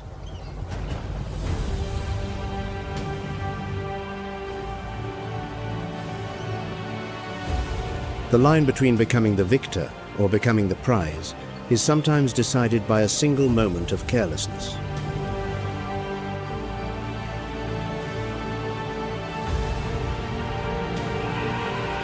Dusk gradually descends upon the kingdom of Masai Mara, temporarily closing the quietest yet most ferocious battles of the day.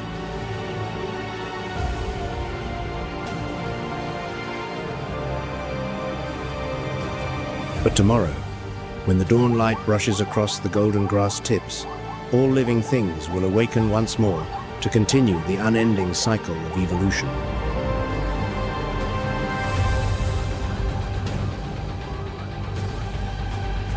For on this boundless savanna, failure is never forgiven, and only the most resilient survivors are honored.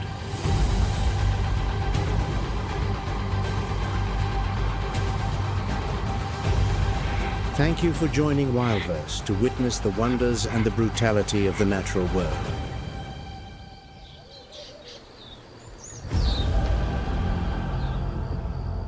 We look forward to seeing you on the next spectacular expedition.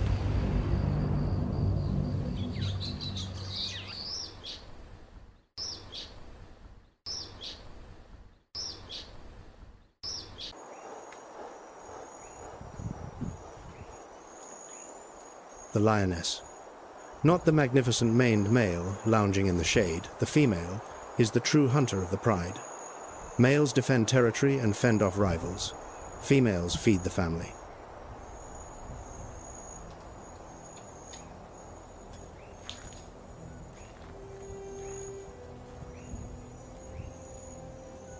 Three females lie in ambush, bodies low and motionless, arranged in a precise crescent arc.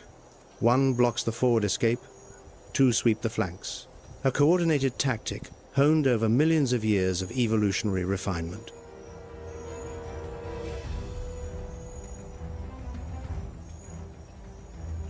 "300 feet away, a herd of zebras grazes in the open, tails flicking lazily at flies. They do not know that death lies crouched in the golden grass, just minutes of desperate running away.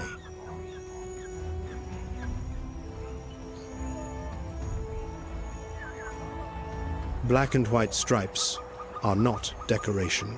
When the herd bolts as one, hundreds of overlapping stripes merge into a dazzling optical illusion, making it nearly impossible for any predator to isolate a single target, judge its speed, or close the distance.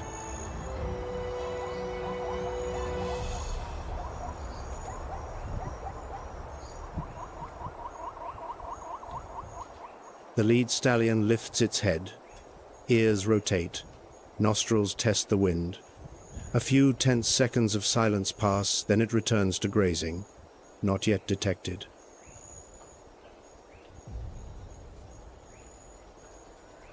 The lioness erupts from the tall grass like a coiled spring released. 50 miles per hour achieved in the first few explosive seconds, maximum velocity from the very first stride. But that burst of speed holds for only a few hundred yards at most. Beyond that narrow window of explosive power, the hunt is already lost. The zebra herd explodes outward. Golden dust blinds the sky. Chaos, but chaos itself, becomes opportunity for the hunter waiting on the other side.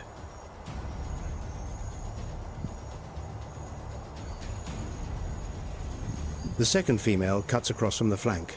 The zebra changes direction, charging straight into the third lioness, already in position.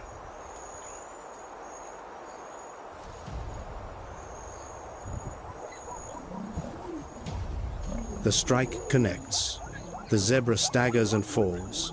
A contest that lasted barely 5 seconds from ambush to conclusion.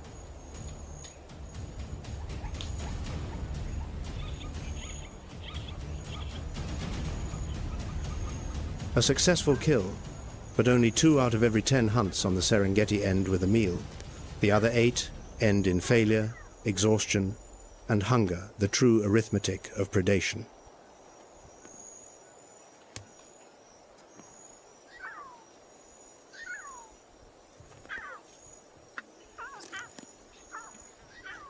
The lioness does not hunt through individual strength, but through coordinated teamwork. Each member plays a role.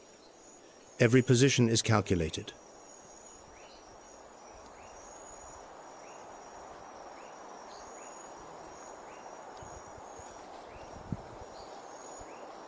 The law of the open savanna is clear, ancient, and utterly non-negotiable. No individual survives alone.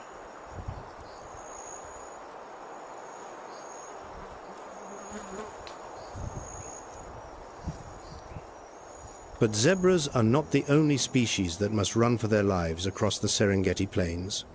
Another creature, smaller, frailer, endures through a gift that no other animal on the continent can match.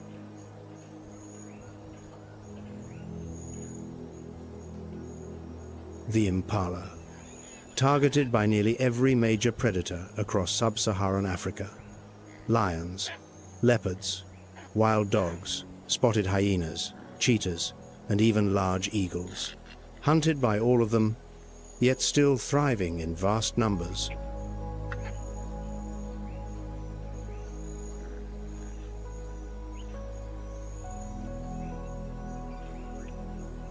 Survival depends on one thing and one thing alone. A state of vigilance that never ceases and never relents, 24 hours a day, 7 days a week, from birth until the final breath.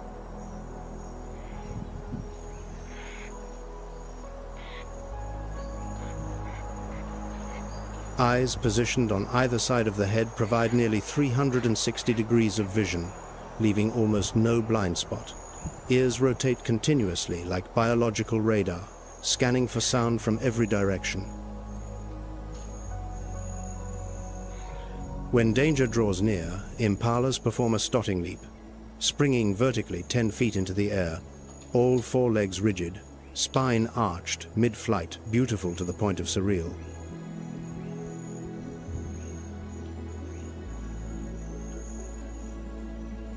That leap sends a direct signal to the predator.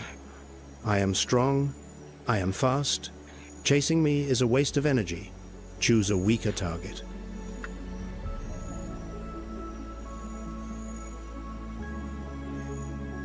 Reflexes fire within milliseconds of hearing an alarm call from any member of the herd.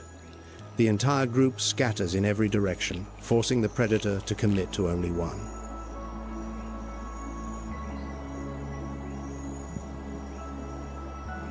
The impala possesses neither the power of a buffalo nor the size of an eland, but it survives by remaining perpetually ready to flee, much like the caribou of Alaska, thriving not through individual strength, but through the herd and the shield of collective vigilance.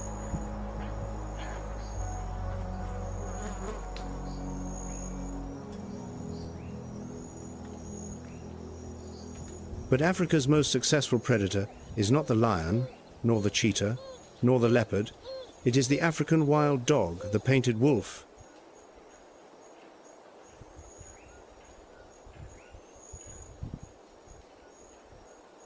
An 80% hunting success rate, 4 times higher than that of lions, and unmatched by any large terrestrial predator.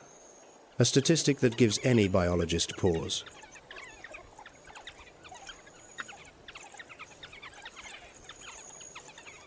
The secret lies in a pack structure unlike any other in the predator world, fiercely democratic, rigorously disciplined, and bound by absolute, unwavering loyalty to every member.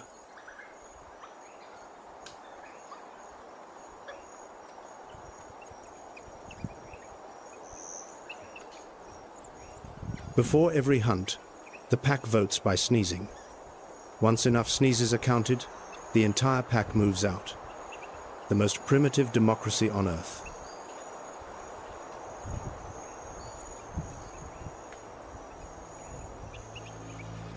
On the chase, they employ relay tactics. Members take turns leading the pursuit.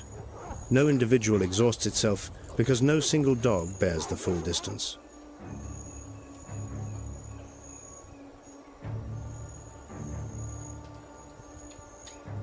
Sustaining 60 miles per hour over long stretches, prey always tires before the hunters do.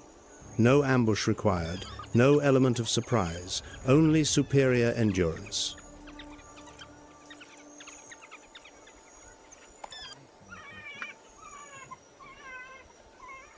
After a kill, wild dogs share the meal equally with the entire pack without hierarchy or distinction. The sick, the elderly, the young pups that stayed behind at the den, every single one eats. No member is ever abandoned or left behind.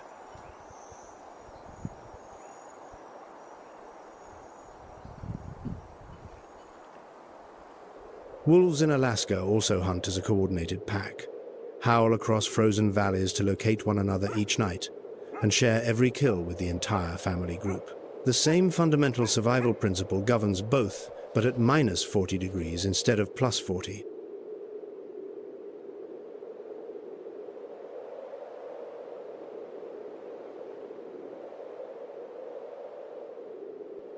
Whether under the scorching midday sun of the Serengeti or amid the frozen vastness of the Arctic Circle, the fundamental rules of survival never change.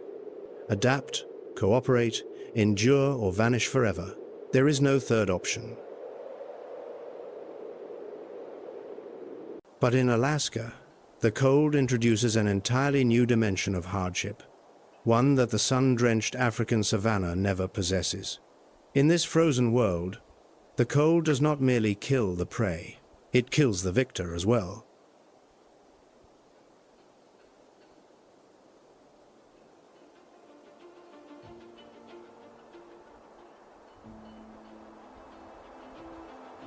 Alaska. More than 600,000 square miles of untamed wilderness, twice the size of France, stretching from volcanic peaks to frozen tundra. In winter, darkness stretches 20 hours a day, swallowing everything into an impenetrable black that seems to absorb sound itself.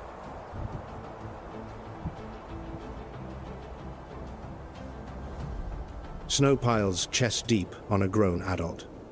Cold that does not merely chill, but pierces through skin, through muscle, into the marrow of bone itself.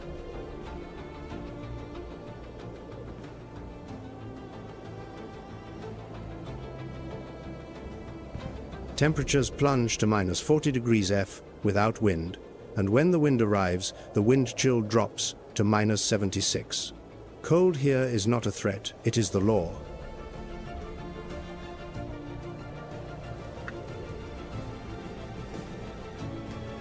And from deep within the boreal forest, strange clicking sounds echo steady, rhythmic, like a clock ticking in the darkness.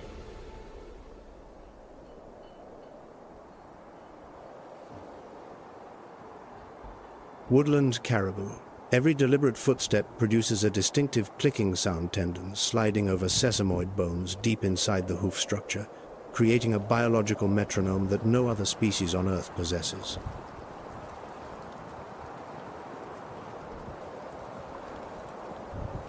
In blinding, howling blizzards when visibility drops to absolute zero, that rhythmic clicking becomes the only lifeline, the sole acoustic thread, keeping a herd of hundreds from scattering and perishing, alone in the featureless white void. Hooves that are broad, concave, and uniquely adapted to function like natural snowshoes, distributing body weight across soft powder where any pursuing predator would immediately sink hip deep.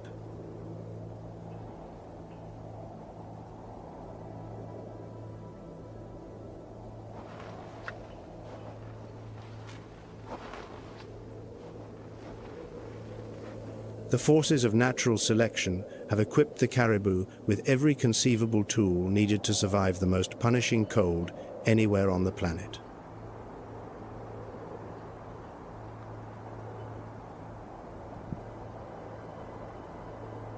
In winter, the footpads harden and shrink, while dense fur grows between the toes, transforming every step into a stride cushioned by natural insulation.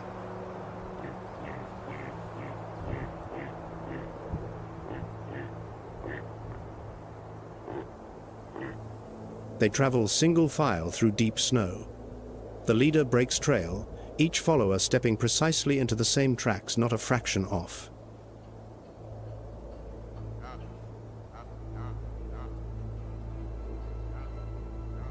Every step that conserves energy is another precious second of survival purchased from the searing, unforgiving cold of the Alaskan interior.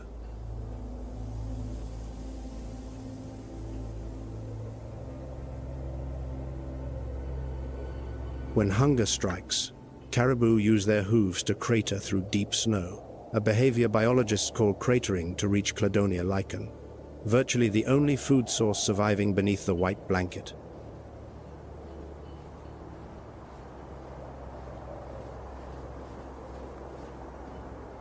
A single determined caribou can dig through more than 3 feet of compacted snow to uncover a meal burning precious calories to earn just barely enough to replace them.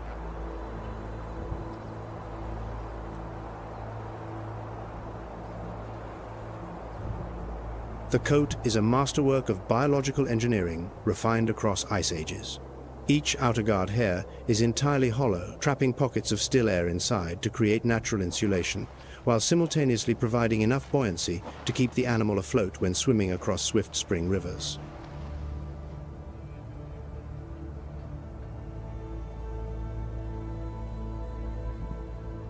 The true marvel lies deep within the nasal cavity. Nasoturbinal bones, intricately scrolled structures, warm air from -40 degrees to near body temperature in less than a single breath.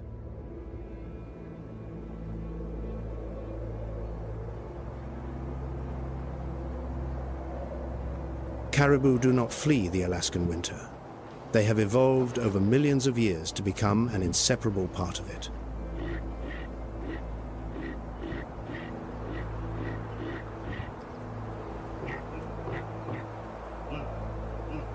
Migrating nearly 5,000 miles round-trip each year, in vast, thundering herds, the longest overland migration of any terrestrial animal on Earth. From the shelter of boreal forest in winter to the open Arctic coastal plain in summer.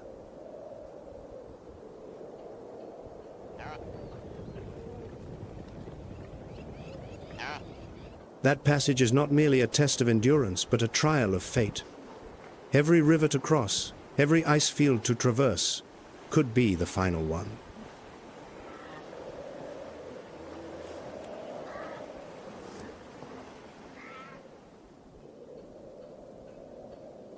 But along that endless trail, not a single step is safe.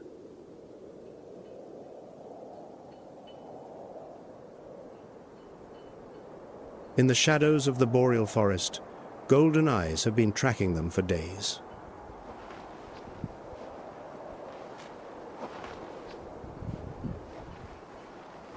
And with each passing hour, they are closing in patient shadows, tightening an invisible noose.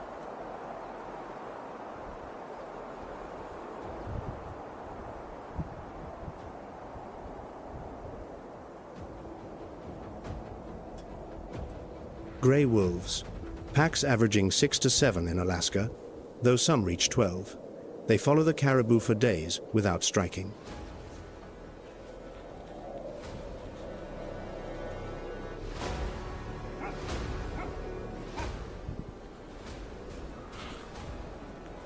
Not from any lack of strength or hunger, but from a hard-earned excess of experience. A mistimed attack in these conditions means squandering irreplaceable energy reserves in the grip of extreme cold.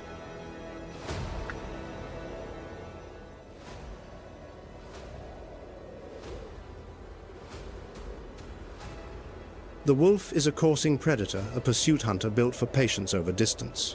The strategy is never sudden ambush, but methodical, tireless observation, assessing each individual animal in the herd, reading gait and posture, and waiting for the unmistakable signal of weakness to reveal itself.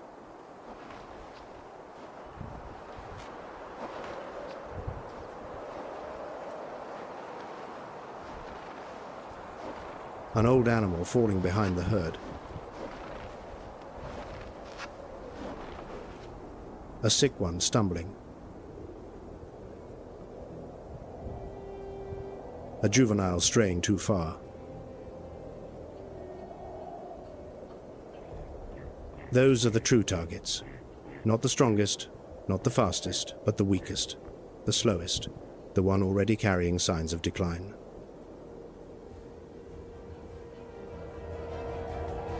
Covering more than 100 miles a day through deep snow, traveling single file, the lead wolf breaking trail, those behind stepping into the same tracks to conserve energy using the very tactic of their prey.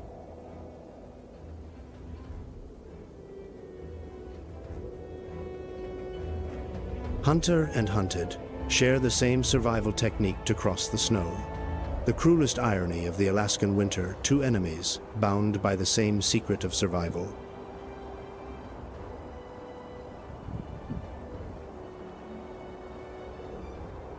The signal arrives. A caribou limping something wrong with its hind leg. In an instant, the wolf pack shifts from a leisurely walk into a full charge.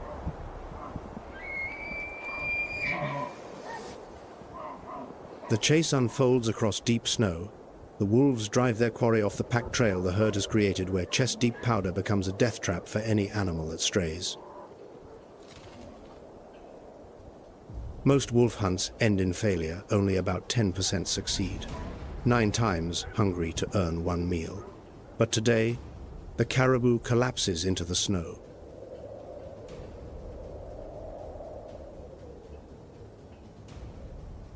The pristine white snow turns deep crimson. Clouds of white breath rise from the steaming kill into the cutting cold life surrendered, hunger briefly satisfied.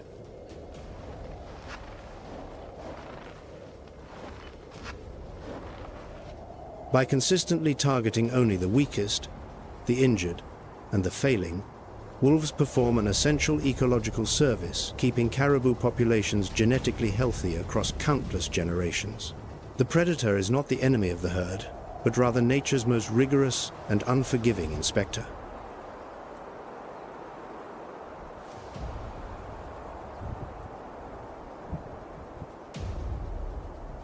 Yellowstone proved this beyond doubt. When wolves were reintroduced in 1995, the entire ecosystem recovered in a cascade of chain reactions.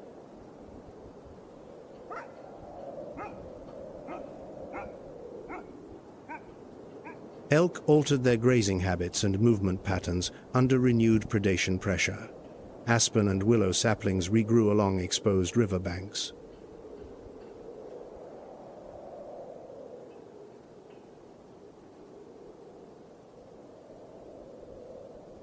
Shorelines stabilized as root systems anchored eroding soil. Beavers returned to build dams in newly recovered waterways.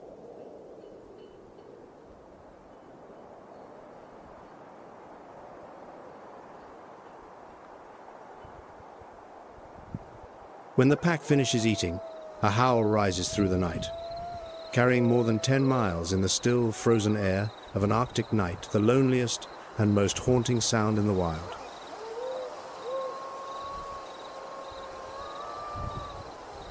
A summons calling stragglers home, a warning marking territory, and a bond reminding every member that in this cold, survival belongs only to those who stay together.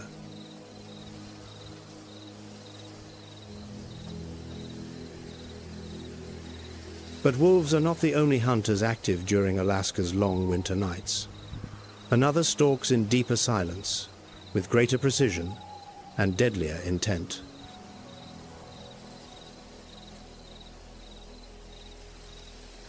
The snowy owl, a wingspan stretching nearly 5 feet unfurling in the darkness.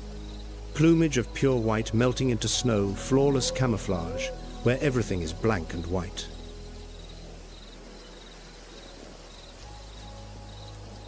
The leading edge of each flight feather bears microscopic comb-like serrations, disrupting airflow and eliminating all sound.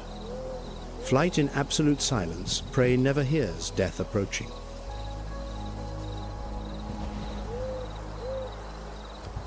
Asymmetrical ears, one positioned higher than the other, allow pinpoint location of a lemming moving beneath a thick layer of snow. One plunge, talons piercing through the surface, and the meal concludes in silence. Wolves pursue their quarry through raw endurance and coordinated pack strategy across open ground. Snowy owls ambush through absolute stillness, stealth, and preternatural hearing alone. Two apex winter hunters inhabiting two entirely different worlds of predation.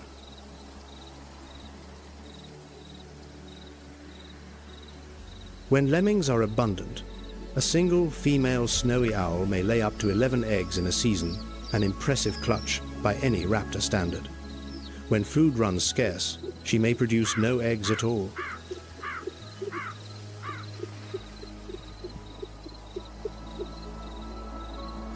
The fate of every predator is bound inextricably to the fate of its prey. Two populations locked in a perpetual cycle, rising together in years of plenty, crashing together when scarcity returns.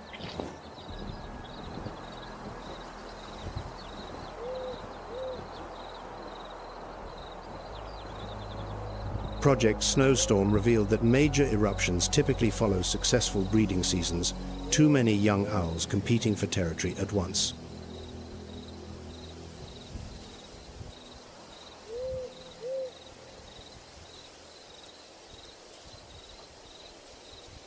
Occasionally, snowy owls drift as far south as southern Canada and the northern United States, startling city dwellers who glimpse a white phantom gliding silently across familiar urban skies. But even the longest winter night in Alaska must eventually end. Light begins to return, minute by minute, day by day. First, a faint pink glow along the horizon, then gradually stretching longer and longer still.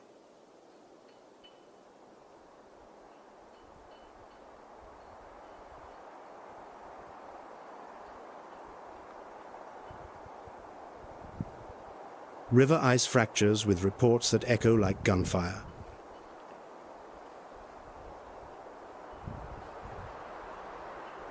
Hillside snow begins to melt.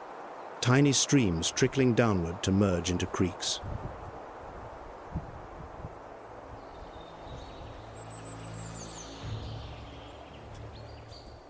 And from deep within the frozen earth, inside a pitch-black den carved beneath tangled roots, a mother stirs after 7 months of absolute silence and darkness.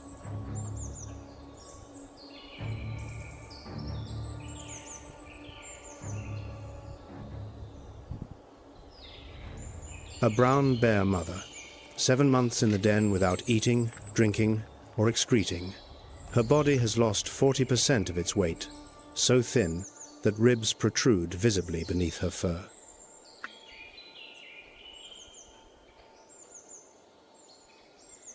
But she is not alone. 2 4-month-old cubs, each weighing only 5 to 9 pounds, were born in the heart of winter while their mother was still deep in hibernation.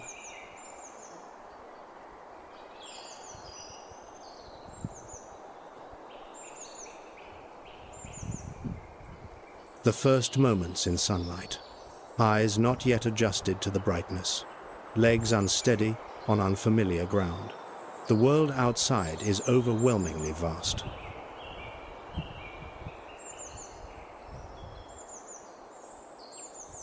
The first lesson a mother teaches, overturning small rocks to find insect larvae hiding underneath, the first precious source of protein after months of fasting.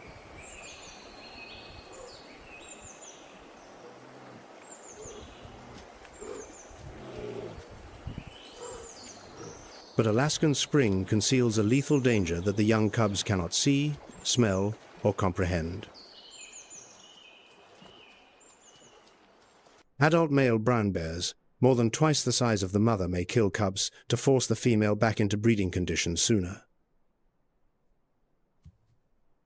Infanticide, the deliberate killing of unrelated young, is a thoroughly documented behavior among brown bears across North America. Not meaningless cruelty, but a cold, calculated, and genetically driven evolutionary strategy designed to maximize the male's own reproductive success.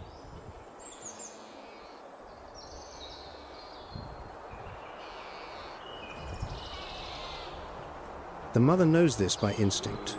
She leads her cubs uphill onto steep slopes, away from the valley floors where large males typically roam.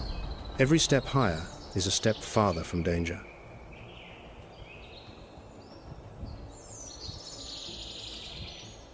But spring is merely the overture to the symphony of summer.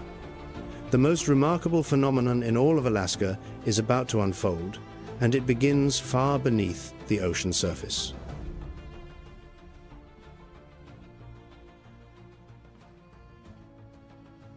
The sea is calling, the rivers are waiting, and millions of creatures are preparing for the greatest pilgrimage of summer.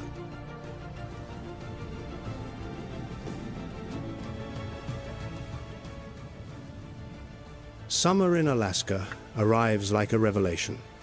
The sun barely sets 20 hours of golden light each day, transforming a land once shrouded in months of darkness into an explosion of color and life that defies comprehension.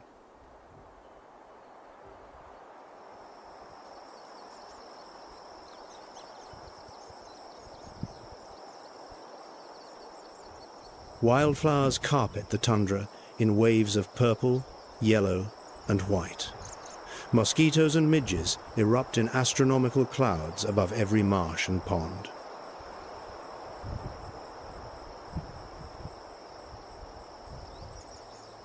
And within this brief window, everything, feeding, breeding, storing, must happen immediately. There is not a single moment to waste.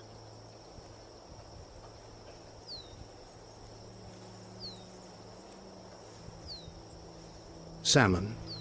Millions upon millions leave the vast Pacific Ocean to swim upstream against punishing currents, navigating hundreds of miles to return to the exact stream where they were born years before.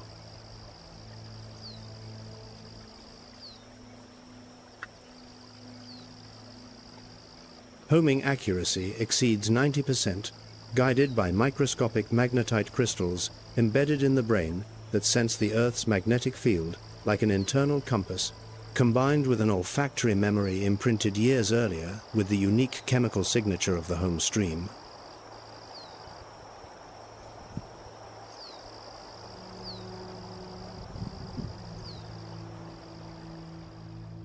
but the return demands an irreversible price. The body transforms completely from the moment it leaves salt water.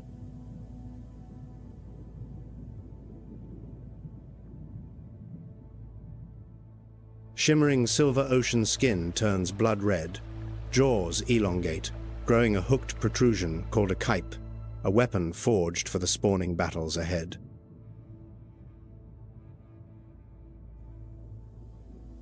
And, most terrifying of all, the digestive system shuts down. Completely. Permanently. The stomach shrinks. The intestines wither.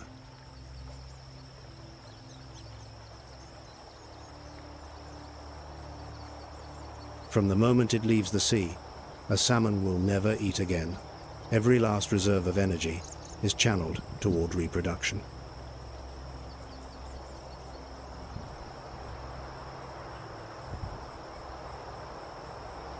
At last, reaching the gravel bed where they first hatched, females excavate nests with powerful tail sweeps.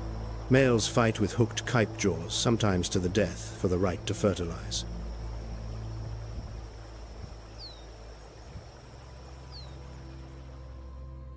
Eggs carefully buried beneath gravel, incubating in cold, clear water through the long winter. And then the salmon die, every single one, without exception. Each dies after spawning.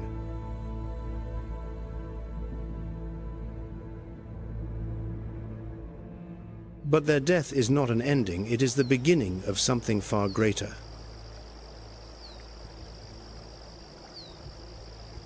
Salmon carcasses decompose in water and along banks, releasing nitrogen and phosphorus, precious nutrients carried from the deep ocean, seeping into soil, into water, into the roots of streamside trees. Isotope studies reveal that 10 to 80% of the nitrogen found in Alaskan streamside vegetation originates directly from the decomposing carcasses of spawned-out salmon ocean nutrients feeding inland forests. Sitka spruce growing near salmon streams grow 3 times faster than the same species in areas without salmon.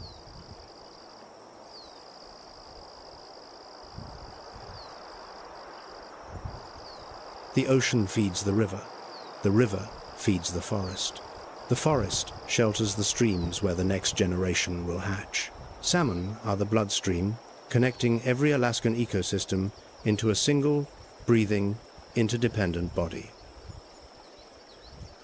The first to arrive at the salmon feast, the brown bear.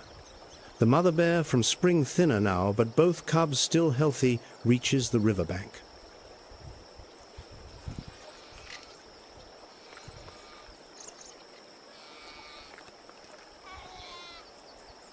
This is the second and most critical lesson for the cubs. Catching salmon, the skill upon which winter survival depends.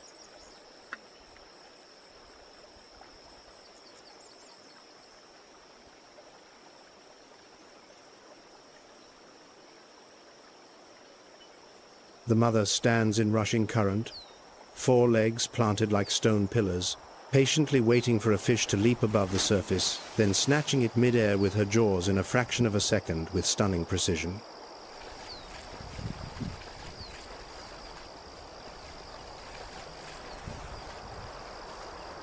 Brown bears consume only the fattiest parts of each fish, the brain and the lipid-rich skin, then discard the rest. Carcasses are dragged deep into the forest, decomposing beneath large trees, returning nutrients to the soil.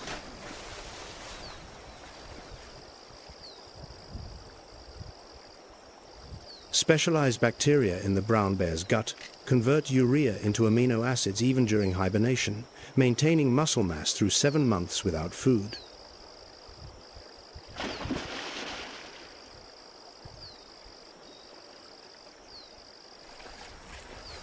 Every fish caught and consumed now is fuel stockpiled for the long, dark, 7-month sleep ahead.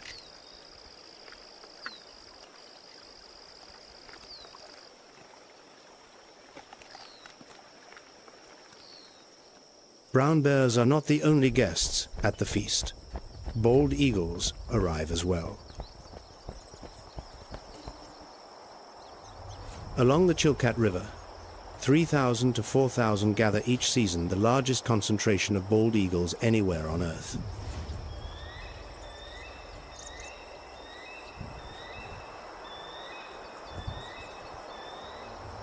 They scavenge carcasses that bears leave on the banks, steal fish from smaller bears, or snatch weakened fish drifting along the river surface.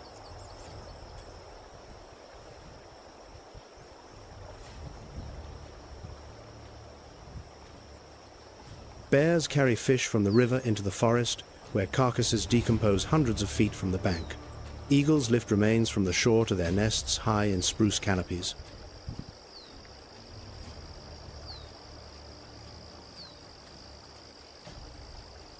Both are performing the same essential service, transporting nutrients from the ocean deep into the heart of the Alaskan forest. And the tallest, largest Sitka spruce in all of Alaska, growing right beside salmon streams, owe their grandeur to the death of millions of salmon each year.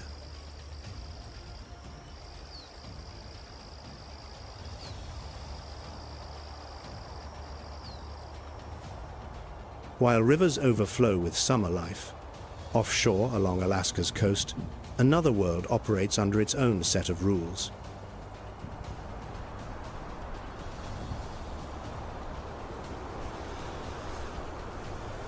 The undisputed sovereign of the open water, larger, more intelligent, and far more dangerous than any predator the land produces.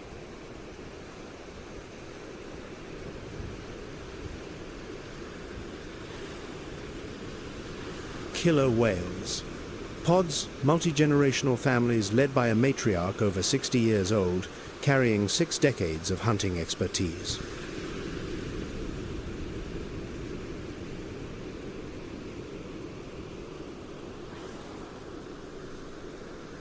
She is a living, irreplaceable repository of accumulated knowledge, remembering the finest hunting grounds across hundreds of square miles of ocean, the precise migration timing of every prey species, and complex strategies proven successful over decades of experience. When she dies, that knowledge dies with her.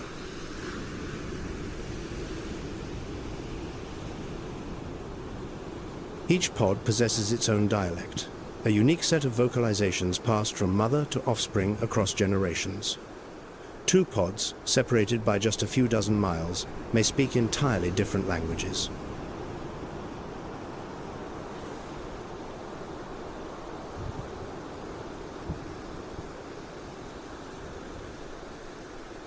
An echolocation system, more adaptive than any man-made sonar operating in complex marine environments.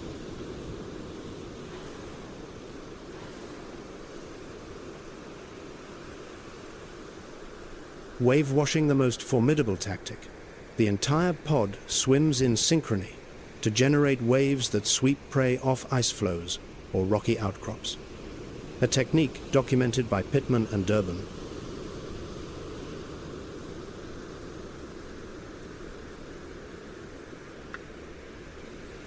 The target in Alaskan summer waters, the Steller sea lion, the largest member of the eared seal family.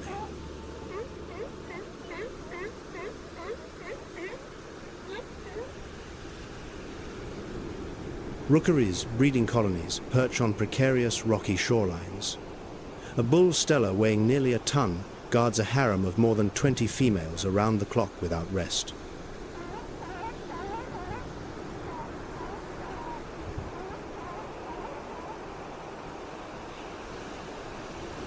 To hold territory in harem, the bull must fast completely throughout breeding season, up to 2 continuous months without eating.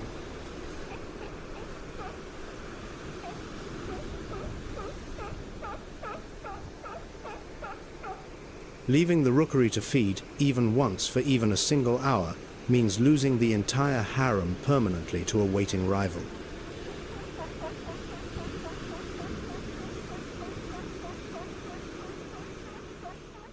Newborn sea lion pups practice swimming in shallow water near shore. Clumsy, slow, unaware of the ocean and the hunters lurking beneath.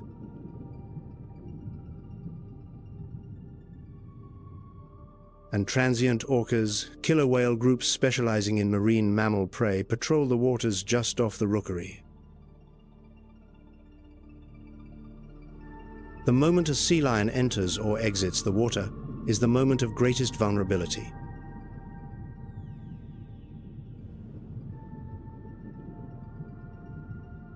A burst of acceleration surging from beneath the dark surface. A strike delivered with devastating, bone-crushing force. Swift, merciless, absolute. There is no second chance in these waters.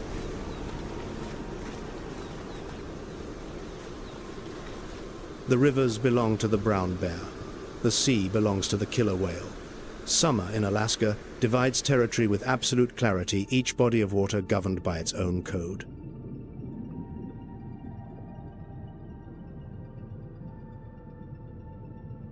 But killer whales are not the only giants in Alaskan summer waters. Another species, larger, gentler, has also just arrived.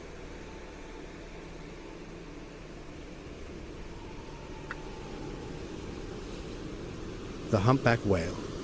After migrating 5,000 to 8,000 miles from the tropics, they reach Alaska with a single purpose: to eat enough before winter returns.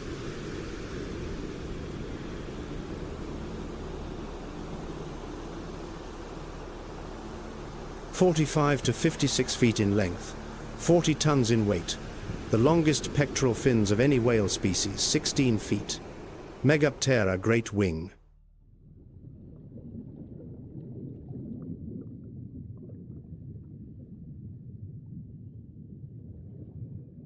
£1,300 of food consumed each day, thousands of times the weight of each tiny morsel of prey.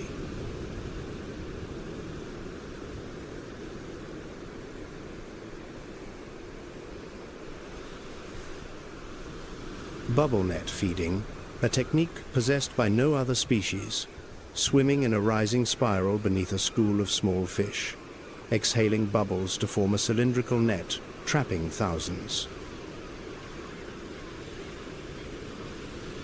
Lunging upward in unison, mouths open to full capacity.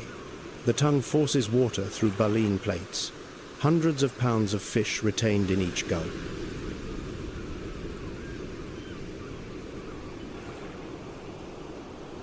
Songs lasting 20 minutes, audible from 20 miles underwater, the most complex acoustic communication in the animal kingdom.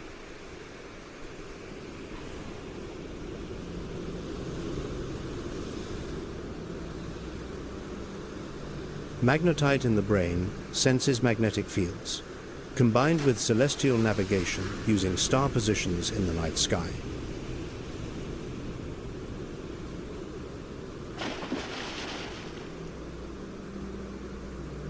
Humpback and killer whale sharing the same Alaskan Ocean but deploying two diametrically opposed strategies.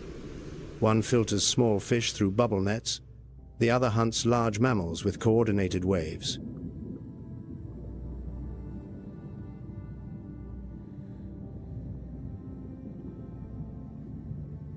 If the grandeur of Alaska's ocean captivates you as well, share your thoughts in the comments below.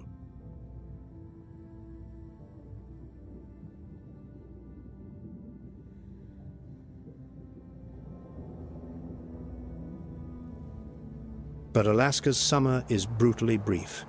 As the longest days begin to shorten, as the midnight light slowly fades, another race begins. Autumn's countdown clock pauses for no one, not for bears, not for caribou, not for snowy owls. From the highest snow-capped peaks down to the deepest boreal valleys, all of Alaska is transforming. Autumn has arrived and winter follows close behind. Alaska's vast boreal forest ignites in blazing red, burnished gold, and deep orange millions upon millions of leaves, dying in the most brilliant and defiant display of their brief lives.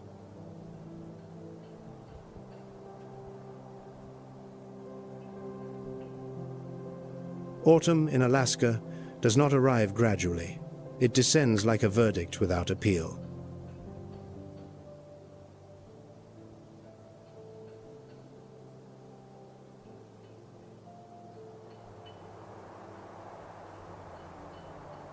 And the most urgent racer in the autumn forest is not a large animal at all, but the American black bear, the smallest bear in North America.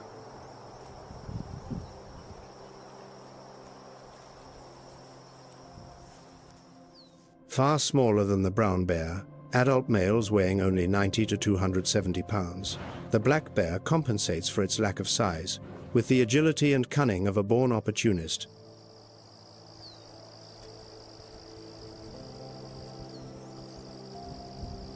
Autumn is the most frenzied, urgent, and consequential season of the entire year.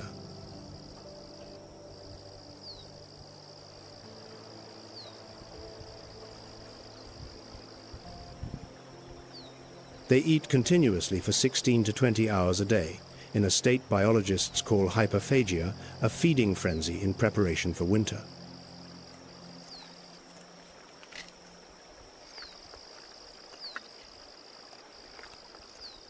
Serviceberry, blueberry, cranberry, insect larvae dug from rotting logs.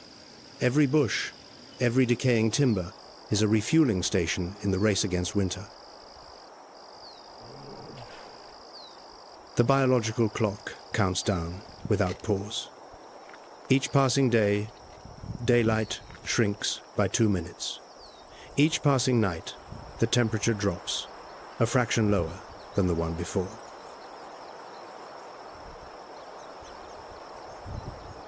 The goal is stark. Gain more than 30% of body weight, equivalent to 30 to 80 pounds of pure fat before the first snowfall.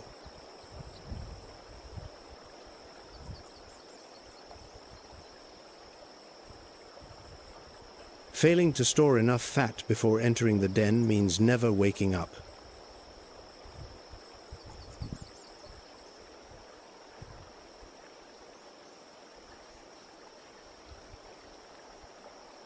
But storing fat is only half the survival equation. The other half, choosing a hibernation den.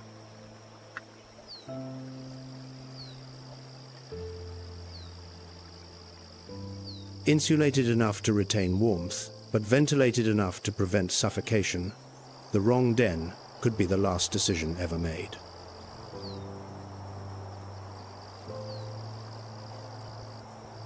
Hidden within every meal is an ecological service few recognize. Enhanced digestion scarifies seeds, promoting germination.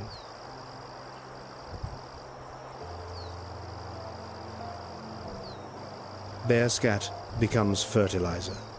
Seeds are sown across the forest with every wandering step spanning dozens of miles each day.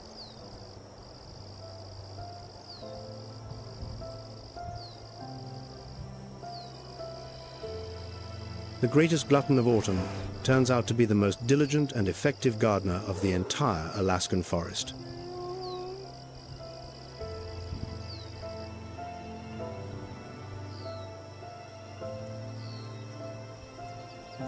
But the black bear never forgets that the brown bear, 3 times its size, competes for the same food sources. Every encounter ends with the black bear retreating.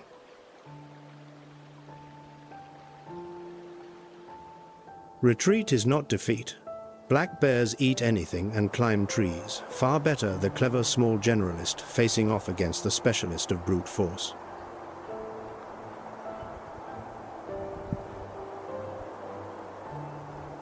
High above where no trees can grow, where winds howl at 80 miles per hour year-round, the mountain goat of Alaska prepares for winter in its own way.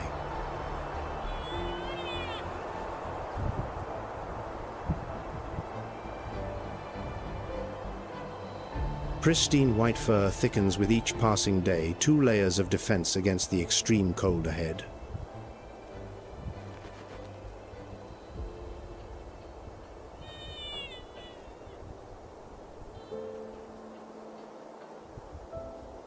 Dense undercoat wool traps heat against the skin. Hollow guard hairs form an insulating air barrier growing more than 4 inches thick for winter.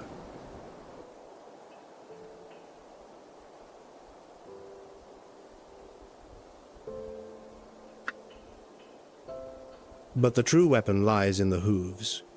Each hoof splits into 2 independently moving halves, the outer rim hard as crampons gripping rock, the inner pad soft and flexible as rubber.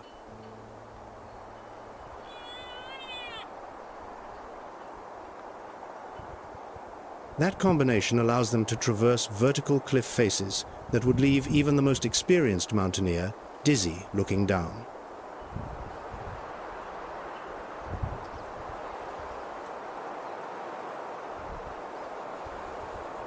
At night, they rest on rock ledges, barely wide enough to hold their bodies a single slip during sleep, and it becomes the final step.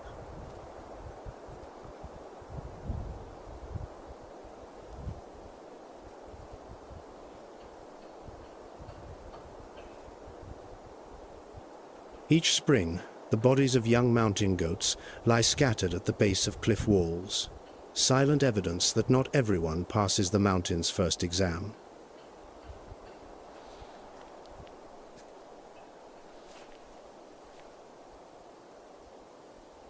Kids stand steady within minutes of birth and begin climbing rock within hours.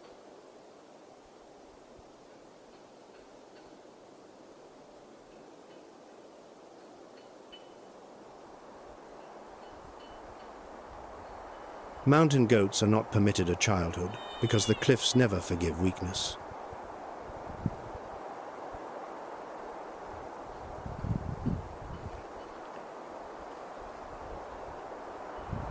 Autumn brings new dangers stacked upon old ones.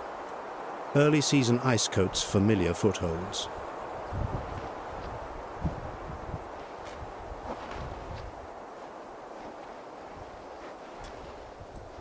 Avalanche, rockfall, and most terrifying of all, black ice, a killer more silent than any predator.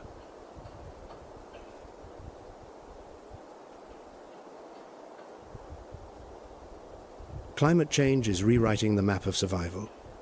Vegetation creeps higher on mountain slopes, invading open rock zones, granting predators new pathways.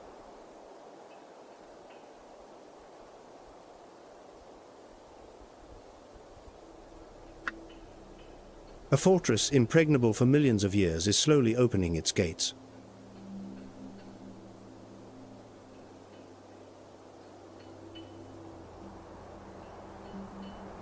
Mountain goats have no childhood. Cliffs show no mercy. Every step must be absolutely precise. There is no second attempt.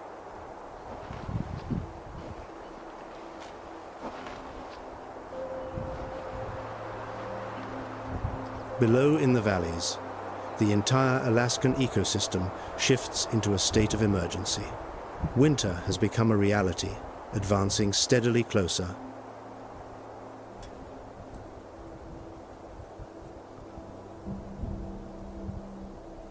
The season's first snow falls on the highest peaks. Then each day the snow line descends lower, like a sentence being carried out step by step.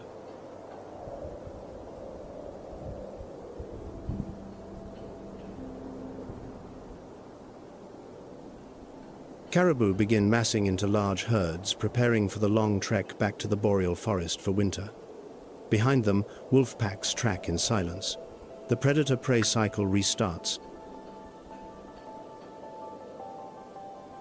The Arctic ground squirrel drops its body temperature to -3 degrees C, the lowest recorded body temperature of any mammal on the planet yet, does not freeze.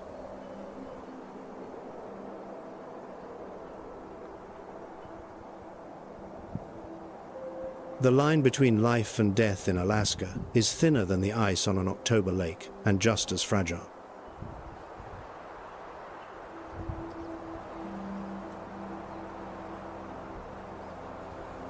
But it is precisely that fragility that creates the most brutal beauty of this land, where every second of life is a triumph.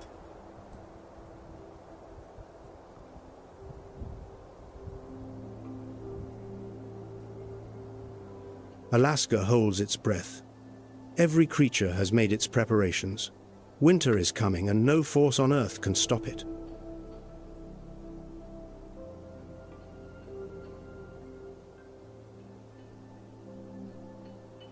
But there is one winter that no creature in this story, not the bear, not the wolf, not the whale, was ever evolved to face. An entirely new winter.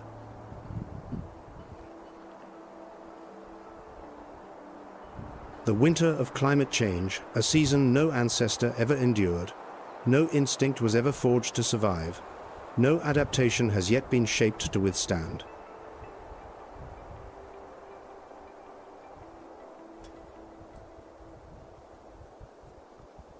Alaska is warming at a pace 2 to 4 times faster than the global average, one of the most rapidly changing regions on the entire planet. Mean annual temperatures have climbed 3 degrees F in fewer than 50 years.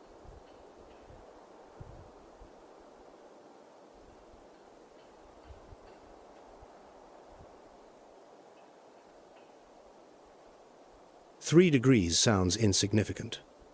But where life and death are decided by single degrees, 3 degrees is an entire world turned upside down.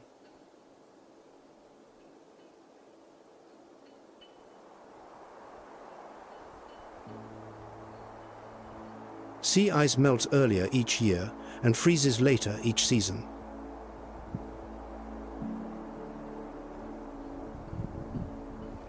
The polar bear, the most iconic species of the Arctic, is gradually losing the very foundation beneath its feet.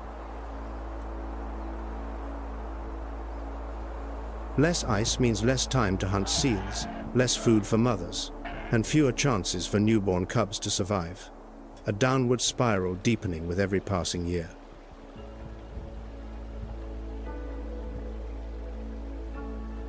Polar bear mothers now must swim farther than ever before.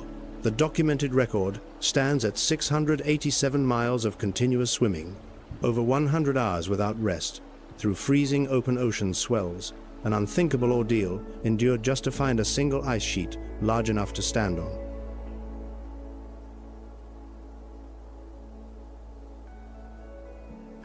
Permafrost soil, frozen for millennia, is reaching record temperatures. As it thaws, methane releases into the atmosphere a greenhouse gas 80 times more potent than carbon dioxide.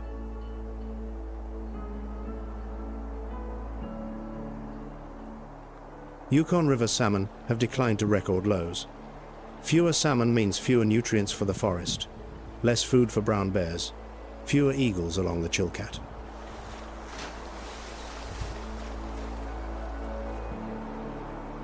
The ocean-river forest chain, witnessed during summer, is losing links, one by one, irreversibly.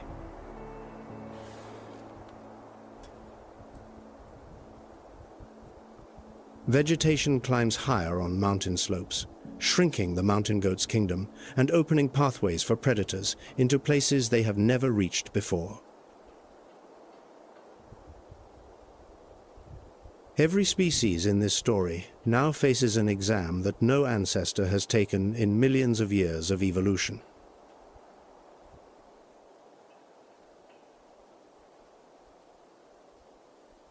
But there is clear hope. Humpback whales, once hunted to the brink of extinction, have recovered strongly following international hunting bans.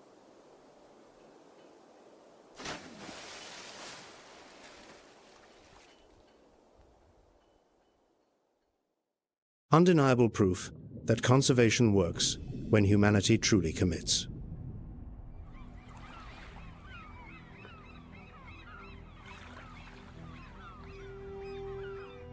Alaska does not need saving. Alaska only needs humanity to stop destroying what took millions of years to build.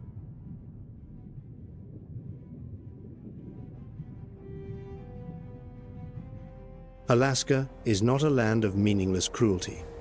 Alaska is the largest laboratory on Earth, where nature ceaselessly tests the ultimate limits of life.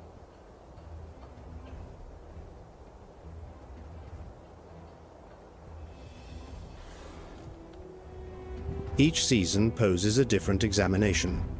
Winter tests patience. Spring tests the instinct to protect. Summer tests, speed and timing. Autumn tests, preparation.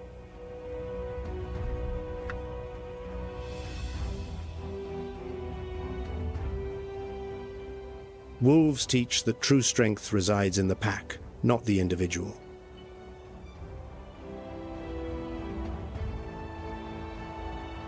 The snowy owl teaches that silence can be the most powerful weapon. Salmon teach that death can be the beginning of new life. And the brown bear mother, fasting 7 months so her cubs might live, teaches that maternal devotion transcends every calculation of survival that nature imposes.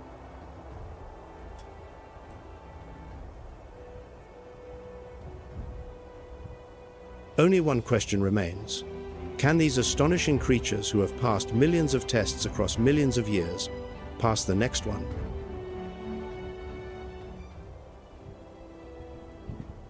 A test that humankind, and humankind alone, has created. Winter returns once more. Darkness descends upon Alaska like a curtain being drawn across the final act.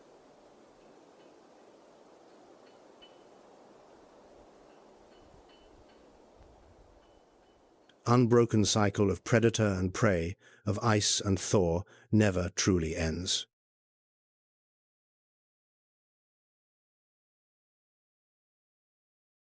Thank you for joining WildVerse on this journey into the wildest land on the planet.